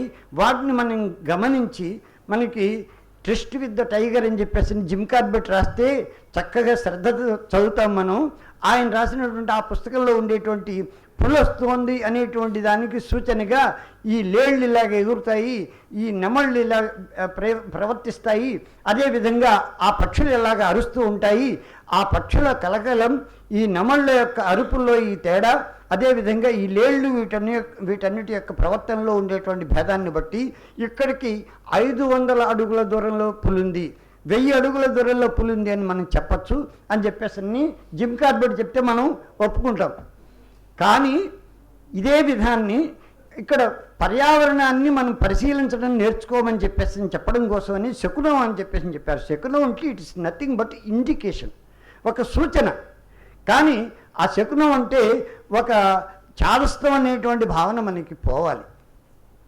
ఆ శకునం అనేటువంటిది ఒక సూచన, దాన్ని చదవడం రావాలి. అది ఒక శాస్త్రం, శాస్త్ర విజ్ఞానాన్ని మనం అధ్యయనం చేస్తేనే మనం తెలుసుకోగలం.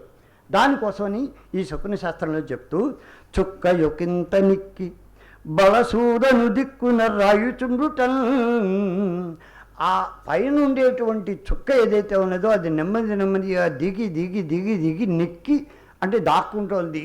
ఆ బలసూదను దిక్కు, వలుడు అంటే ఆ రాక్షసుడు వలాసురుడు, ఆ వలాసురుడిని సంహరించినటువంటి వాడు ఇంద్రుడు. ఆ ఇంద్రుని యొక్క దిక్కు అంటే ఐంద్రియ దిక్కు, ఐంద్రియ దిక్కు అంటే తూర్పు అనమాట. ఆ తూర్పు దిక్కుని నెమ్మదిగా ఇంక దిగిపోవడానికి సిద్ధంగా ఉన్నది ఆ చుక్క, వేగు చుక్క. అంటే ఇంకా రాత్రి సమయమే కానీ తెల్లవారుతున్నది. ఈ రాత్రి సమయం తెల్లవారేటువంటి ఈ వేళ గుక్కని మటిమాటికిని గోటడు పల్కెడు వామదిక్కునన్. ఈ గోటడు అంటే గుడ్లగూబ. ఈ గుడ్లగూబ ఎడమ చేతి వెంపు నుంచి కనుక అరిచినట్లయితే ఒక విధమైనటువంటి సూచన, కుడి చేతి వెంపు నుంచి కనుక అరుస్తూ వెళ్ళినట్టయితే ఒక రకమైనటువంటి సూచన అని చెప్పారు. కాబట్టి ఎడమవైపు ఉండి మాటి మాటికి అరుస్తోంది అంటే అది మన యొక్క భవిష్యత్తును చూసిందయ్యా. చూసి దొక్కటమై ఫలించు మన శోభన కార్యములెల్ల టిట్టిభా, తన యొక్క మిత్రుడైనటువంటి టిట్టుబుడితోటి ఈయన చెప్తున్నాడు అనమాట, మన పనులన్నీ కూడా ఇంకా విజయం అవుతాయ్యా, అది నాకు తెలుసు అని చెప్పాడు. ఆయనకు తెలుసు కాబట్టి ఆయన చెప్పాడు, తెలియని వాళ్ళు చెప్పలేరుగా. అందుకోసమని శకున శాస్త్రంలో ఒక విషయం, మాగిలి మాగిలి వృక్షము పూగొమ్మున నుండి షడ్జము ప్రకాశింపన్, లేకొదమ నెమలి పల్కెడు గేంగోయని వైశ్యమనకు గెలుపగు సుమ్మీ. అదేవిధంగా ఇక్కడ ఈ నెమలి చూడు అని చెప్తున్నాడు. ఆ నెమలి గురించి చెప్తూ అక్కడి నుంచి ఏమంటున్నాడంటే, మాగిలి మాగిలి వృక్షము, ఈ వృక్షం నుంచి ఆ వృక్షానికి, ఆ వృక్షం నుంచి ఆ వృక్షానికి మారుతూ వచ్చి పూగొమ్మున నుండి షడ్జము ప్రకాశింపన్. అక్కడ పూకొమ్మల యందు అంటే అగ్రభాగంలో పూలతో కూడినటువంటి కొమ్మల అగ్రభాగంలో ఉండేటువంటి ఈ మయూరము అది షడ్జము ప్రకాశిస్తూ ఉంటే తన యొక్క కరేంకారాల్లో అక్కడి నుంచి లే గొదమ నెమలి పల్కెడు, చాలా చిన్న నెమలి, అది మంచి వయస్సులో ఉన్న నెమలి అన్నమాట. ఆ నెమలి పలుకుతున్నటువంటి గెంగోయని ఆ క్రేంకారాలు చేస్తుందన్నమాట. అలా అరుస్తున్నటువంటి ఆ నెమలి యొక్క ఆ అరుపులు ఏవైతే ఉన్నాయో అవి మంచి సూచనలయ్యా, జరగబోయేటువంటి విషయాన్ని చెప్తున్నాయి అని చెప్పాడు. కొనకుంగోడి ఏట్రింత కొంకనక్క నమిలి ఈ నాలుగిటి దర్శనంబులెస్స. మనం వెళ్ళేటువంటి ఈ దారిలో ఒక కోడి కనబడుతోంది. ఏట్రింత అంటే మనకి కాటుక పిట్ట, అదిగో భారద్వాజ పక్షులు, అవి కాటుక పిట్టలు.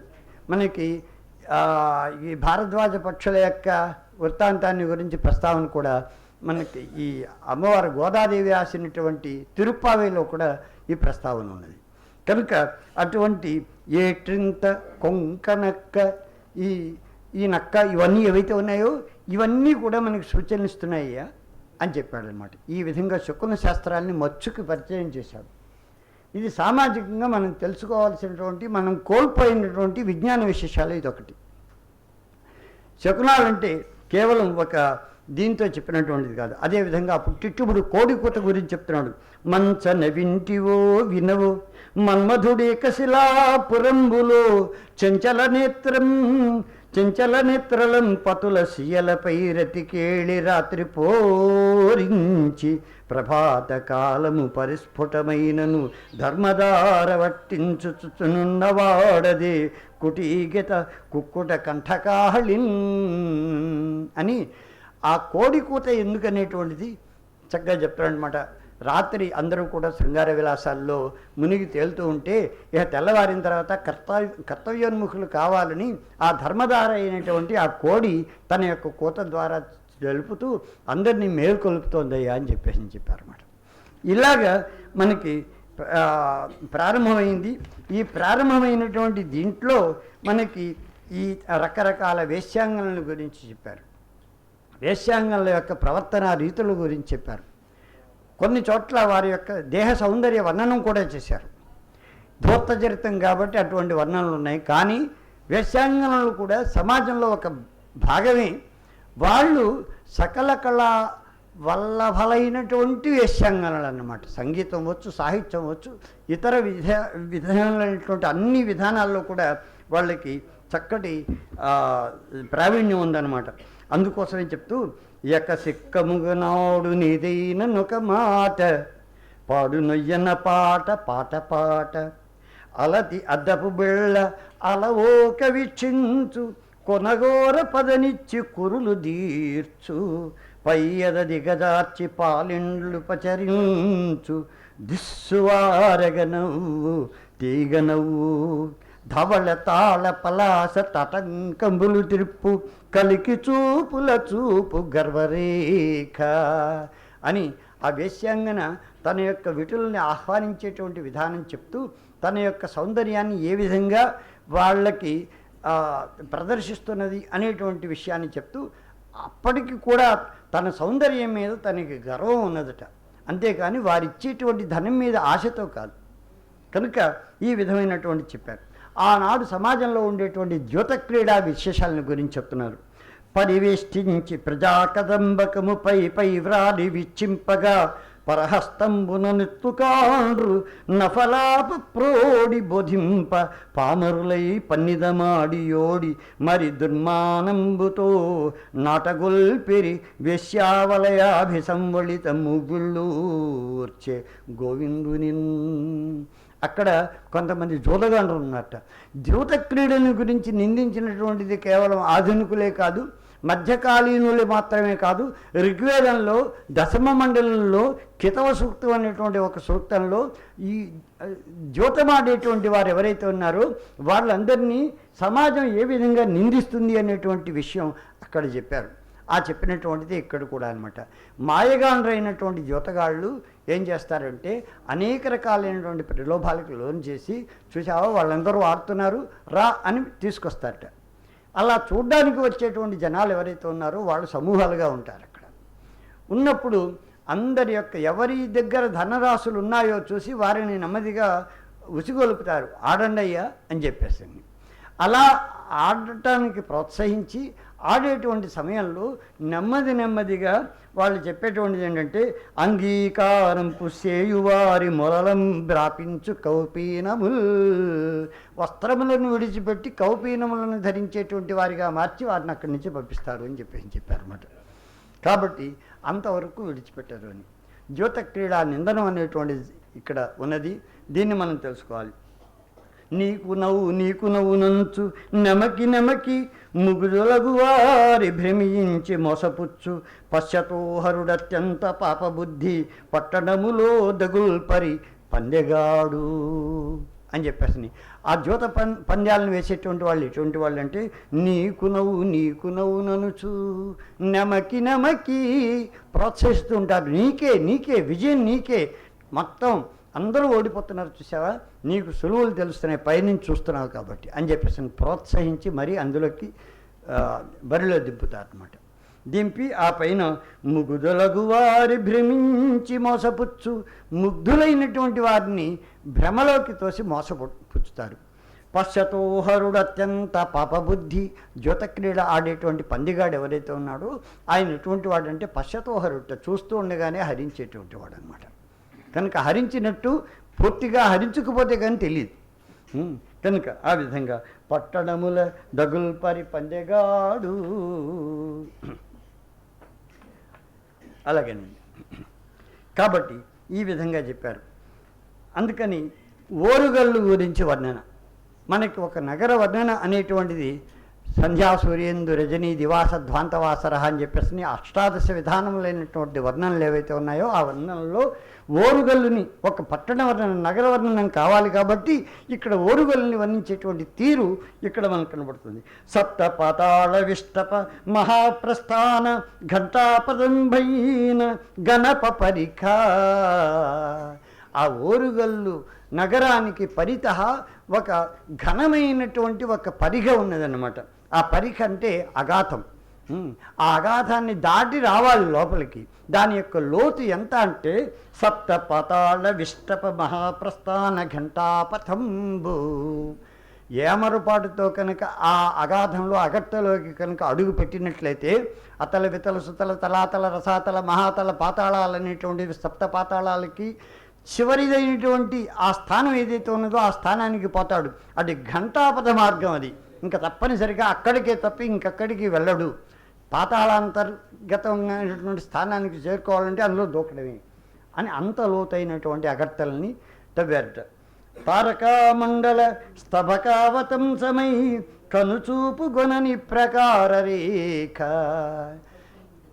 ఆ నక్షత్రాలన్నింటినీ గుర్తిగా చేసి ఒకచోట కనబడి ఒకచోట కనబడినటువంటి విధంగా వాటిని ఆక్రమించే అంత ఎత్తైనటువంటి కోట ఓడలు. ఒక పక్కన గభీరత, ఇంకో పక్కన ఔన్నత్యం, ఈ రెండు చూపించారు. అదేవిధంగా పుంజీభవించిన భువనగోళము భంగి సంకులాంగణమైన వంకదార. అదేవిధంగా పుంజీభవించిన భువనగోళము భంగి, మొత్తం ఆకాశంలో కనబడేటువంటి భువనగోళాలన్నీ ఏకత్రితమైనటువంటి విధంగా చూపించేటువంటి ఆ వంకదార. ఆ పైన మెరగు రెక్కలతోడి మెరుశైలము బోలు పెనుపైడి తలపులు పెద్దగవని చూచెజేరె ప్రవేశించే జొచ్చె ప్రీతి సకుడు తాను రథఘోట శకట కరటి యూధ సంబాధముల కొయ్యను సరిలుచు మందగెతి నోరుగల్లు గోవింద శర్మ. ఆ గోవింద శర్మ నెమ్మదిగా ఈ రథగజ త్వరగ పదాతులందరూ కూడా వాళ్లతో కూడుకుని ఉన్నటువంటి ఆ సైన్యాలతో సమ్మిళితంగా ఉండేటువంటి ఆ ఓరుగల్లు కోటని ఆయన వర్ణించి చెబుతూ తన యొక్క మిత్రుడికి ఆయన నెమ్మదిగా లోపలికి ప్రవేశించట. అలాగా పల్నాటి వీరుల కథ వారు వర్ణించారు ఇందాక చక్కగా. కాబట్టి పల్నాటి వీరులు అంత పురుష సింహాలై ఉండి యుద్ధంలో అరివీరులకు నిద్దట్లో కూడా భయాన్ని కల్పించేటువంటి మహావీరులై ఉండి కూడా కేవలం ఆ నాగమ్మ యొక్క కృత్రిమ మంత్రిత్వానికి బలైపోయారు.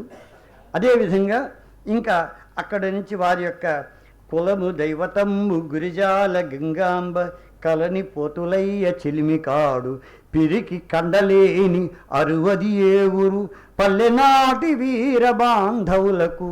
వాళ్ళ యొక్క కండలో ఎక్కడ పిరికితనం అనేటువంటిది లేదుట. కానీ అంతటి వీరులు కూడా కేవలం నాగమ్మ యొక్క మంత్రాంగానికి వాళ్ళు పడిపోయారు అనేటువంటి విషయాన్ని వర్ణించారు. అలాగే ఏకవీరాదేవి అంటే సాక్షాత్తు రేణుకాదేవి అన్నమాట. అందుకని వందనం ఇందిరావరు కన్న తల్లికి. ఇందిరావరుడు అంటే ఇందిర యొక్క భర్త అంటే మహావిష్ణువు. మహావిష్ణువుకి కన్న తల్లి అంటే మనకి మత్స్యకూర్మ వరాహ నారసింహ వామన పరశురామ రామ బలరామ కృష్ణ కల్కి అవతారాలు, దశావతారాలు అనేటువంటి ప్రాచీనమైనటువంటి క్రమంలో మధ్యలో బుద్ధుడిని చేర్చారు. అయితే ఈ దశావతారాల్లో రామత్రయం పరశురామ రామ బలరామ, ఈ పరశురాముడి వరకు ఇంకా ఇంచుమించుగా చెప్పాలంటే వామనుడి వరకు ముందు ఆ తల్లి గర్భంలోంచి పుట్టినటువంటి వాళ్ళు కాదు, వాళ్ళు స్వయంభువులు. మత్స్యకూర్మ వరాహ నారసింహ పర్యంతం కూడా మొదటిసారిగా తల్లిదండ్రులను చూసినటువంటి వాడు వామనుడు. ఆ పైన తల్లిదండ్రులను చూసినటువంటి వాడు పరశురాముడు. కనుక ఇందిరావరుని కన్నతల్లికి ఆ రేణుకాదేవికి దండంబు ఫణిరాజ మండననుకు, ఫణిరాజుని శిరస్సు మీద ధరించినటువంటి అమ్మవారు ఆ రేణుకాదేవి. ఆ విధంగా అక్కడ ఏకవీర అని ఆ తల్లిని ఈ ఏకశిలా నగరంలో వ్యవహరిస్తూ ఉంటారు. కనుక ఆ ఏకవీరాదేవి యొక్క అర్చనా క్రమం ఏదైతే ఉన్నదో దాని గురించి మనకి ఇక్కడ వర్ణించారు. అదేవిధంగా మైలార భటులు వాళ్ళు ఎటువంటి పరాక్రమవంతులు అనేటువంటి దాని గురించి ఆ కాకతీయ వీరభటుల యొక్క దీన్ని గురించి వర్ణించారు. ఆ పైన నగరావలోకనం, ఈ నగరావలోకనం అనేటువంటిది ఏదైతే ఉన్నదో నగర వర్ణనం అనేటువంటిది మనకి మానసార, సమరంగణ సూత్రధారము మొదలైనటువంటి ప్రాచీన వాస్తు గ్రంథాలు ఏవైతే ఉన్నాయో వాటిలో ఈ ఏ దిక్కులో ఏ విధమైనటువంటి విషయ వినివేశనం ఉండాలి అని అక్కడ వర్ణించారో అటువంటి విషయ వినివేశనంతో కూడుకుని ఉన్నటువంటి నగరాలు అవి అంత చక్కగా నిర్మింపబడినటువంటివి. అందుకనే ఈనాడు ఆ రాజులు లేకపోయినా, ఆ రాజ్యాలు లేకపోయినా ఆ ఏకశిలా నగరాన్ని చూస్తే మనం అందరికీ కూడా ఒక్కసారి గగుర్పాటు కలుగుతూ ఉంటుంది. కారణం ఏంటంటే అక్కడ ఆ నగర నిర్మాణ కౌశలం, నగర నిర్మాణ సౌందర్యం మొదలైనటువంటివి. వాస్తు అంటే అది ఆగ్నేయంలో పొయ్యి, అదేవిధంగా ఈశాన్యంలో నుయ్యి, నైరుతిలో గొయ్యి, ఇవి వాస్తు కాదు. వాస్తు అంటే చక్కగా ఆరోగ్యవంతంగా సుఖవంతంగా మనం జీవించడానికి కావలసినటువంటి విశాలమైనటువంటి గృహ నిర్మాణం. ఇలా అపార్ట్మెంట్ నిర్మాణం అనేటువంటి సంస్కృతి మనకి లేదు ఆనాడు. ప్రతి వాళ్ళు విశాలంగా నివసిస్తూ ఉండేవాళ్ళు. కనుక వాస్తుశాస్త్రం అంటే ancient Indian architecture, that's what we have to know. అదేవిధంగా అదే భైరవస్థానమట మీద నల్లది చమడేశ్వరి మహాశక్తి నగరు వీరభద్రేశ్వరగార మంటపమది అదే బౌద్ధదేవు విహార భూమి అదే ముద్దరాల్ ముసానమ్మ నివాసంబు నల్లదే కుమరు సామయ్య నగరు అదే పాండవుల గుడి అడ్డ దక్షిణంబున గర్తారుడు తుర్కల మసీదు కొంత దవ్వులనది మహాగోపురముల పైడు కుండల రవి దీప్తి ప్రజ్వలించి కాననయ్యను మేరు శృంగంబుల బోలి కేశవశ్రీ స్వయంభూ నికేతనములు అని చక్కగా ఆ నగరంలో ఎక్కడెక్కడ ఏవే ఉన్నాయో వర్ణించారు. సమయం ఇంచుమించుగా పూర్తవుతూ ఉన్నది. ఇక్కడ కొన్ని చిన్న చిన్న విషయాలు ఉన్నాయి. గడియారం అనేటువంటిది సమయ సూచికమైనటువంటి గడియారం గురించి ఉడువీధులన్ శిఖరావలంబియగనంధ్రోర్వీసు మోసాలపై గడియారంబున మ్రోసి 2 ఘంటా ఘనత్కారముల్ అని. మోసాలంటే మొగసాల అంటే ఆ ప్రధానమైన కోడలి.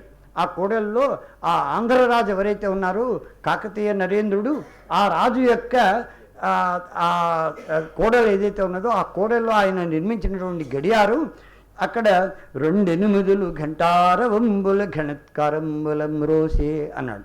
అంటే 2 అంటే 16 సార్లు గంట మరుగించారట. అంటే అర్థం ఏంటంటే మనకి అరగడియకి 1 గంట, అలా 14 మోగిందంటే సూర్యోదయం నుంచి 8 గడియలు దాటిందనమాట. అంటే మధ్యాహ్న సమయం అయింది, ఇంకా ఆకలేస్తోంది వీళ్ళకి. అందుకోసం అని చెప్పేసి కుడువంబోదమి లెక్క ఇచ్చి కడు నాకున్నారమి పట్టునన్ తినడం కోసం అని చెప్పేసి మనం ఎక్కడికైనా వెళ్దామయ్యా. పూటకోళ్ళ ఇళ్ళు, ఈ రోజున మనం హోటల్స్ అని ఏదైతే ఉంటున్నామో అప్పట్లో పూటకోళ్ళ ఇళ్ళు ఉండేవన్నమాట. సంధి విగ్రహ యానాది సంఘటనల బంధకీ జారులకు రాయబారి ఎగుచూ పట్టణంబున నిత్యంబు పగలు రేయి పూట కూటింట వర్తించు పుష్పశరుడు. ఆ పూటకోళ్ళ ఇళ్ళు అనేటువంటివి మంచి విలాస స్థానాలైనా అక్కడికి వెళ్ళి భోజనం చేద్దాం పదమని చెప్పాడు. ఇక్కడ గడియారం అనేటువంటి అలవాటు సామాజికమైనటువంటిది. లెక్కలు పెట్టుకోవడం, సమయాన్ని లెక్కించుకోవడం అనేటువంటిది ఆనాడు కూడా ఉన్నది. 14వ శతాబ్దం నాటిది ఈ కావ్యం. కనుక అప్పటికి ఈ వ్యవహారం ఉన్నది అని. అదేవిధంగా పూటకోండ్ల ఇల్లు, అదేవిధంగా చిత్రశాల. ఈ రోజున మనం వినోదం కోసం చక్కగా అన్ని చోట్లకి వెడుతూ ఉంటాం కదండి. అది దరువన భూమి అసమనేత్రుడు వాడి సంయమీంద్రుల పుణ్య సతులు వారి అదే కన్యకారబ్ద రత్నమభ్యాసనుడు వాడి అదే రతి క్రీడా విహారశీయ వాడే వైకుంఠుండు వాడే గోపస్త్రీలు యమునా నది సైకతంతమదియే అదే అహల్యాదేవి అమరాధిపుడు వాడి అదే పద్మశాలికాభ్యంతరంబూ చంద్రుడు వాడి అదే బృహస్పతి పురంధ్రి జాలరియునది శ్రీ పరాశరుడు వాడి కుచుకుజుడు వాడి అది ఇంద్రు కొలువులేము చిత్తజుని శౌర్య మెరిగించే చిత్రశాల అని ఆ చిత్రశాలలో ఎవరెవరి బొమ్మలు ఉన్నాయనేటువంటి చెప్పారు. దారువనభూమి దారుకావనంలో ఈ మోహిని వేషధారి విష్ణువు పెడుతూ ఉంటే ఆ వెనకాల పరుగులు తీసినటువంటి అదిగో శివుడు, ఆ పైన సంయమీంద్రుల పుణ్యసుతులు వారిరువుని చూస్తున్నటువంటి మహర్షుల యొక్క భార్యలు అదిగో అక్కడ వారి యొక్క శృంగారాన్ని చూస్తూ వాళ్ళు కళ్ళు మూసుకున్నారట. అటువంటి అది కన్యకారత్నం ఆ మోహిని అదిగో అక్కడ అబ్జాసనుడు వాడి వీళ్ళందరినీ చూస్తూ వెనుక బ్రహ్మగారు పరిగెత్తుకొచ్చారట. ఆయన అక్కడున్నాడు. అది రతి క్రీడా విహారసీయ. అదేవిధంగా వైకుంఠుడు వారి గోప స్త్రీలు వారి, అక్కడ వైకుంఠుడు ఉన్నాడు, ఆ పక్కన గోప స్త్రీలు ఉన్నారు. ఆ పైన యమునా నది సైకతాంతమది యమునా తీర విహార భూమి అక్కడ కనబడుతున్నది అని చంద్రుడు వాడి, బృహస్పతి వాడి, అహల్య ఆమె, బుధుడు వాడి అని మొత్తం అందరినీ వరుసగా చిత్రశాలలో రకరకాల మన యొక్క పౌరాణికమైనటువంటి విచిత్ర సందర్భాలు ఏవైతే ఉన్నాయో వాటన్నిటిని కూడా ప్రతిఫలించి చేసేటువంటి చక్కటి చిత్రాలను అక్కడ ప్రదర్శిస్తున్నట్ట. ఆ విధంగా అదేవిధంగా శ్రీకాకుళపు తిరునాళ్ళు అనేటువంటివి అవి కేవలం భక్తి రక్తి రెండింటికి ఏకస్థలాలుగా ఆనాడు ప్రాచీన సంస్కృతిలో ఒక కలబోతగా చూపించారు అనేటువంటి విషయాన్ని చెప్తూ వచ్చారు. కాబట్టి అదేవిధంగా నాగస్వరము, పాములాట అనేటువంటివి అక్కడ వినిపించారు. నాగస్వర సుశిరసర్నాగవరాళ్యాది వివిధ నానారాగ ప్రాగల్భ్య ప్రకట ఫణాభోగములై యాడదొచ్చు భోగీంద్రంబుల్. వాళ్ళు నాగస్వరాన్ని ఊదేటువంటి వాళ్ళు ఈ రోజున ఒక స్వరం తప్ప ఇంకేమీ కనబడదు అక్కడ మనకి. కానీ నాగవరాళ్యాది రాగాల్లో చక్కగా వాయించేవారట. ఆ వాయిస్తుంటే నాగుపాములన్నీ చక్కగా నృత్యం చేస్తూ ఉండేవట. అది ఒక సందర్భం. మేష యుద్ధం, 2 మేకల మధ్య యుద్ధం అనేటువంటిది దాని గురించి చెప్పారు. ఇది వదిలేసి కోళ్ల పందెం అనేటువంటిది ఏదైతే ఉన్నదో దానితోటి మనం పూర్తి చేసుకుందామండి. ఇక్కడ గద్యం ఉన్నది, పద్యం ఉన్నది, గద్యంతో మనం పూర్తి చేద్దాం. టిట్టిభ అవలోకింపు నారికేళ బక జాతీయంబులై ఈ జగజట్టి కొడిపుంజులు మెడలు నిక్కించుచు రెక్కలలార్చుచు కొక్కొక్కని కాల్గ్రవ్వి కొరువు మిగిలి తరళ తరకోద్వృత్త రక్తాంత లోచన మండలంబులై యొండంటి గదిసి చొరసొర జూచి ఏచిన కొపాటపోబంబు గుప్పించి పరంబెగసి చరణాంగుళి కుటిల నఖశిఖా కోటి కుటినంబులం చిరుదొగడులెగయ వక్షస్థలంబుల వృచ్చి పంచలారలాడియుం ద్రోషియు లాసియు నాసాపుటంబులం బుటబుటన నడునెత్తిం జొత్తలు నెత్తురుగా విర్రగా గరసియు బరసియు గొరకొరం గొరుకు ముఖంబున గురుకు గురుకు మలుచు నవ్యాపసవ్యంబుల నోహరించి భక్ష విక్షేపంబులం బడలు వడి నడిచియు నుడిచియు నడికి తప్పించుకొని సలి చప్పుడుగా కయుండం కాళ్ళ క్రిందకి దూరియు చీరియు మాటికి ఘాటయని కృకాటంబుక్కు దండ సంబులను ఓని మృక్కులం జిక్కులం జిక్కగా నొక్కి ఇట్టిట్టనక బిట్టూని పట్టి గాలంపు గొంకుల భంగి వంగలగు కొంకి కత్తులం కడుపు లొడిచుకొని చించి చండాడి కొండుకసేపు వాలి సుగ్రీవుల విదంబున విందాను విందుల చందంబున మురారి చాణూరుల ప్రకారంబున ఏకాంగ యుద్ధంబు చేసి చారణ గంధర్వ గరుడ విద్యాధర శ్లాఘనీయంబుగా అమోఘ పరక్రమంబు సెలిపి వీరవ్రతం బేపార వ్యాహాళి మండలంబునందు తమకు దారపాయ గిలంబడి పోట్ల గండ్ల లొప్పు రుధిరంబులం దొప్పదోగి మూర్ఛాంధకారమున మునుగుచున్నవి అని ఆ విధంగా అక్కడ ఆ 2 కోళ్ళు ఏ విధంగా కొట్టుకుంటున్నాయి అనేటువంటి విషయాన్ని మనకి వర్ణించి చెప్పారన్నమాట. కనుక ఇలాంటి విశేషాలన్నింటినీ కూడా హా కుమారస్వామి ఔపవాహ్యములార, హా మంత్రదేవతా స్వాములార, హా కాల విజ్ఞాన పాక కోవిదులార, హా భూతభుక్తి కుంభార్హులార, హా యహల్యాజార అభన హేతువులార, హా బలాత్కార కామాంధులార, హా నిరంకుశ మహాహంకార నిధులార, హా కామ విజయ కాళములార, హా కేంద్రంబులార కయ్యమును నిల్గపోవుచున్నారే దేవతాభూనమునకు మీరు రంభాతిలోత్తమా మేనకాది భోగకార్యార్థమై కోడి పుంజులారా. ఆ విధంగా ఆ యుద్ధంలో చనిపోయినటువంటి ఈ కోడి పుంజులు ఎక్కడ పెడుతున్నాయంటే అక్కడ ఆ స్వర్గలోకానికి వెళ్ళి వీరమరణాన్ని పొంది స్వర్గలోకానికి వెళ్ళి అక్కడ రంభాదులతో సుఖాన్ని పొందడం కోసం పెడుతున్నాయని చెప్పేసి మళ్ళీ అక్కడ శృంగారానికి కలిపారన్నమాట. ఈ విధంగా ప్రతిదాన్ని వర్ణిస్తూ ఆనాటి సామాజికమైనటువంటి చక్కటి చిత్రాలన్నింటినీ కూడా మనకి ఒక అంటే పెన్ పిక్చర్ అంటాం మనం, ఆ విధంగా చక్కటి చిత్రాలని భావచిత్రాలని మన ముందు మన మనఫలకాల మీద మనం ముద్రించుకునేటువంటి విధంగా మనకి అందించినటువంటి మహనీయుడు ఈ వినుకొండ వల్లభరాయుడు. కనుక మనం ఇది సమయసీమ అనేటువంటిది ఉన్నది. ఆ సమయసీమని అతిక్రమించాను క్షంతవ్యుణ్ణి, కానీ ఇది చెప్పడానికి కొంత స్వేచ్ఛ తీసుకోవాల్సి వచ్చింది. ఇందులో చాలా ఉన్నాయి. ప్రతి పద్యము కూడా ఒక రసగుళిక. ప్రతి పద్యంలో సామాజికమైనటువంటి స్పృహ ఉన్నది. ఆ స్పృహని శృంగారానికి కలుపుతున్నప్పటికీ కూడా మనం ఏ విధంగా మేలుకోవాలి అనేటువంటి ఒక జాగరణ సూక్తి కూడా ఇక్కడ ఉన్నదన్నమాట. ఇవన్నీ తెలుసుకొని ఆనాటి సమాజం ఇంత విలాసవంతంగా ఉన్నది అంటే వైభవం ఉందన్నమాట. వైభవోపేతమైనటువంటి సమాజం మనది అనేటువంటి భావాన్ని మనం గమనించటం. అక్కడ అర్చన ఉన్నది, భక్తి ఉన్నది, రక్తి ఉన్నది, ముక్తి ఉన్నది, శక్తి ఉన్నది, ధీయుక్తి ఉన్నది, అన్నీ ఉన్నాయి ఇక్కడ. వాటన్నిటిని కూడా మనం తెలుసుకొని మనం ఎంత ఎదగాలి, మన సంస్కృతిని సమాజాన్ని ఎంత రక్షించుకోవాలి అనేటువంటి విషయాలను మనం తెలుసుకోవాలి. కనుక ఈ విధమైనటువంటి ఈ సీమిత సమయంలో ఈ విషయాల్ని మీకు విన్నవించడానికి నాకు అవకాశం ఇచ్చినటువంటి ఈ విద్వత్ పరిషత్ ఏదైతే ఉన్నదో ఆ పరిషత్తుకి ఆంధ్ర సభకి శిరస్సు వంచి నమస్కరిస్తున్నాను. ముఖ్యంగా వారికి ధన్యవాదాలు చెప్పాలి. వారు ఫోన్లో మాట్లాడి ఆహ్వానించింది వారు. అక్కడ కేవలం అది ఆహ్వాన వాక్కు మాత్రమే కాదు, మైత్రి పురస్సరమైనటువంటి ఆహ్వానం ఉన్నది. కనుక వారి మైత్రికి నా యొక్క ధన్యవాదాలు. మీరందరికీ కూడా ధన్యవాదాలు. స్వస్తి ప్రజాభ్య పరిపాలయంతా న్యాయేన మార్గేణ మహిమహీషాః గోబ్రాహ్మణేభ్యః శుభమస్తు నిత్యం. లోకాః సమస్తాః సుఖినో భవంతు. ధన్యవాదాలు. వినుకొండ వల్లభరాయుడు రాసినటువంటి క్రీడాభిరామం కావ్యం అంటారా, పద్యనాటకం అంటారా సార్?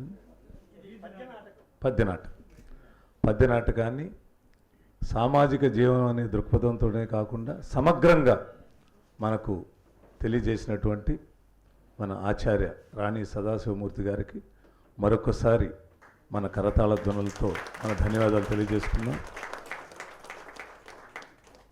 మరి పోయిన మాసం గత మాసంలో సొగసరి సీసపద్యాలనే ఒక పుస్తకాన్ని మనం వెలువరించాం. ఎవరైతే వాటిని పోయిన మాసం స్వీకరించలేదో వాళ్ళకి పుస్తకాలు ఇక్కడ ఉన్నాయి, తీసుకోవాల్సిందిగా ప్రార్థిస్తున్నాం. ఒక్కరికి ఒక పుస్తకం మాత్రమే. దీని గురించి కాసల నాగభూషణం గారు ఒక పద్యం రాసి పంపించారు. అది చదివి వినిపించి మిగతా ప్రకటనలు తెలియచేస్తాను. సొగసరి శీస పద్యములు సొంపుగ పంచశతము కూర్చినారు, అగణిత భక్తి ప్రీతికని అంబుని శంకరరావు మాస్టరు ద్విగుణితమై తనర్పతన తేజము వేదిక వెల్వరించే ఈ పొగడిక కందనూరు మధు పొందగబోలును జేకే రెడ్డియున్.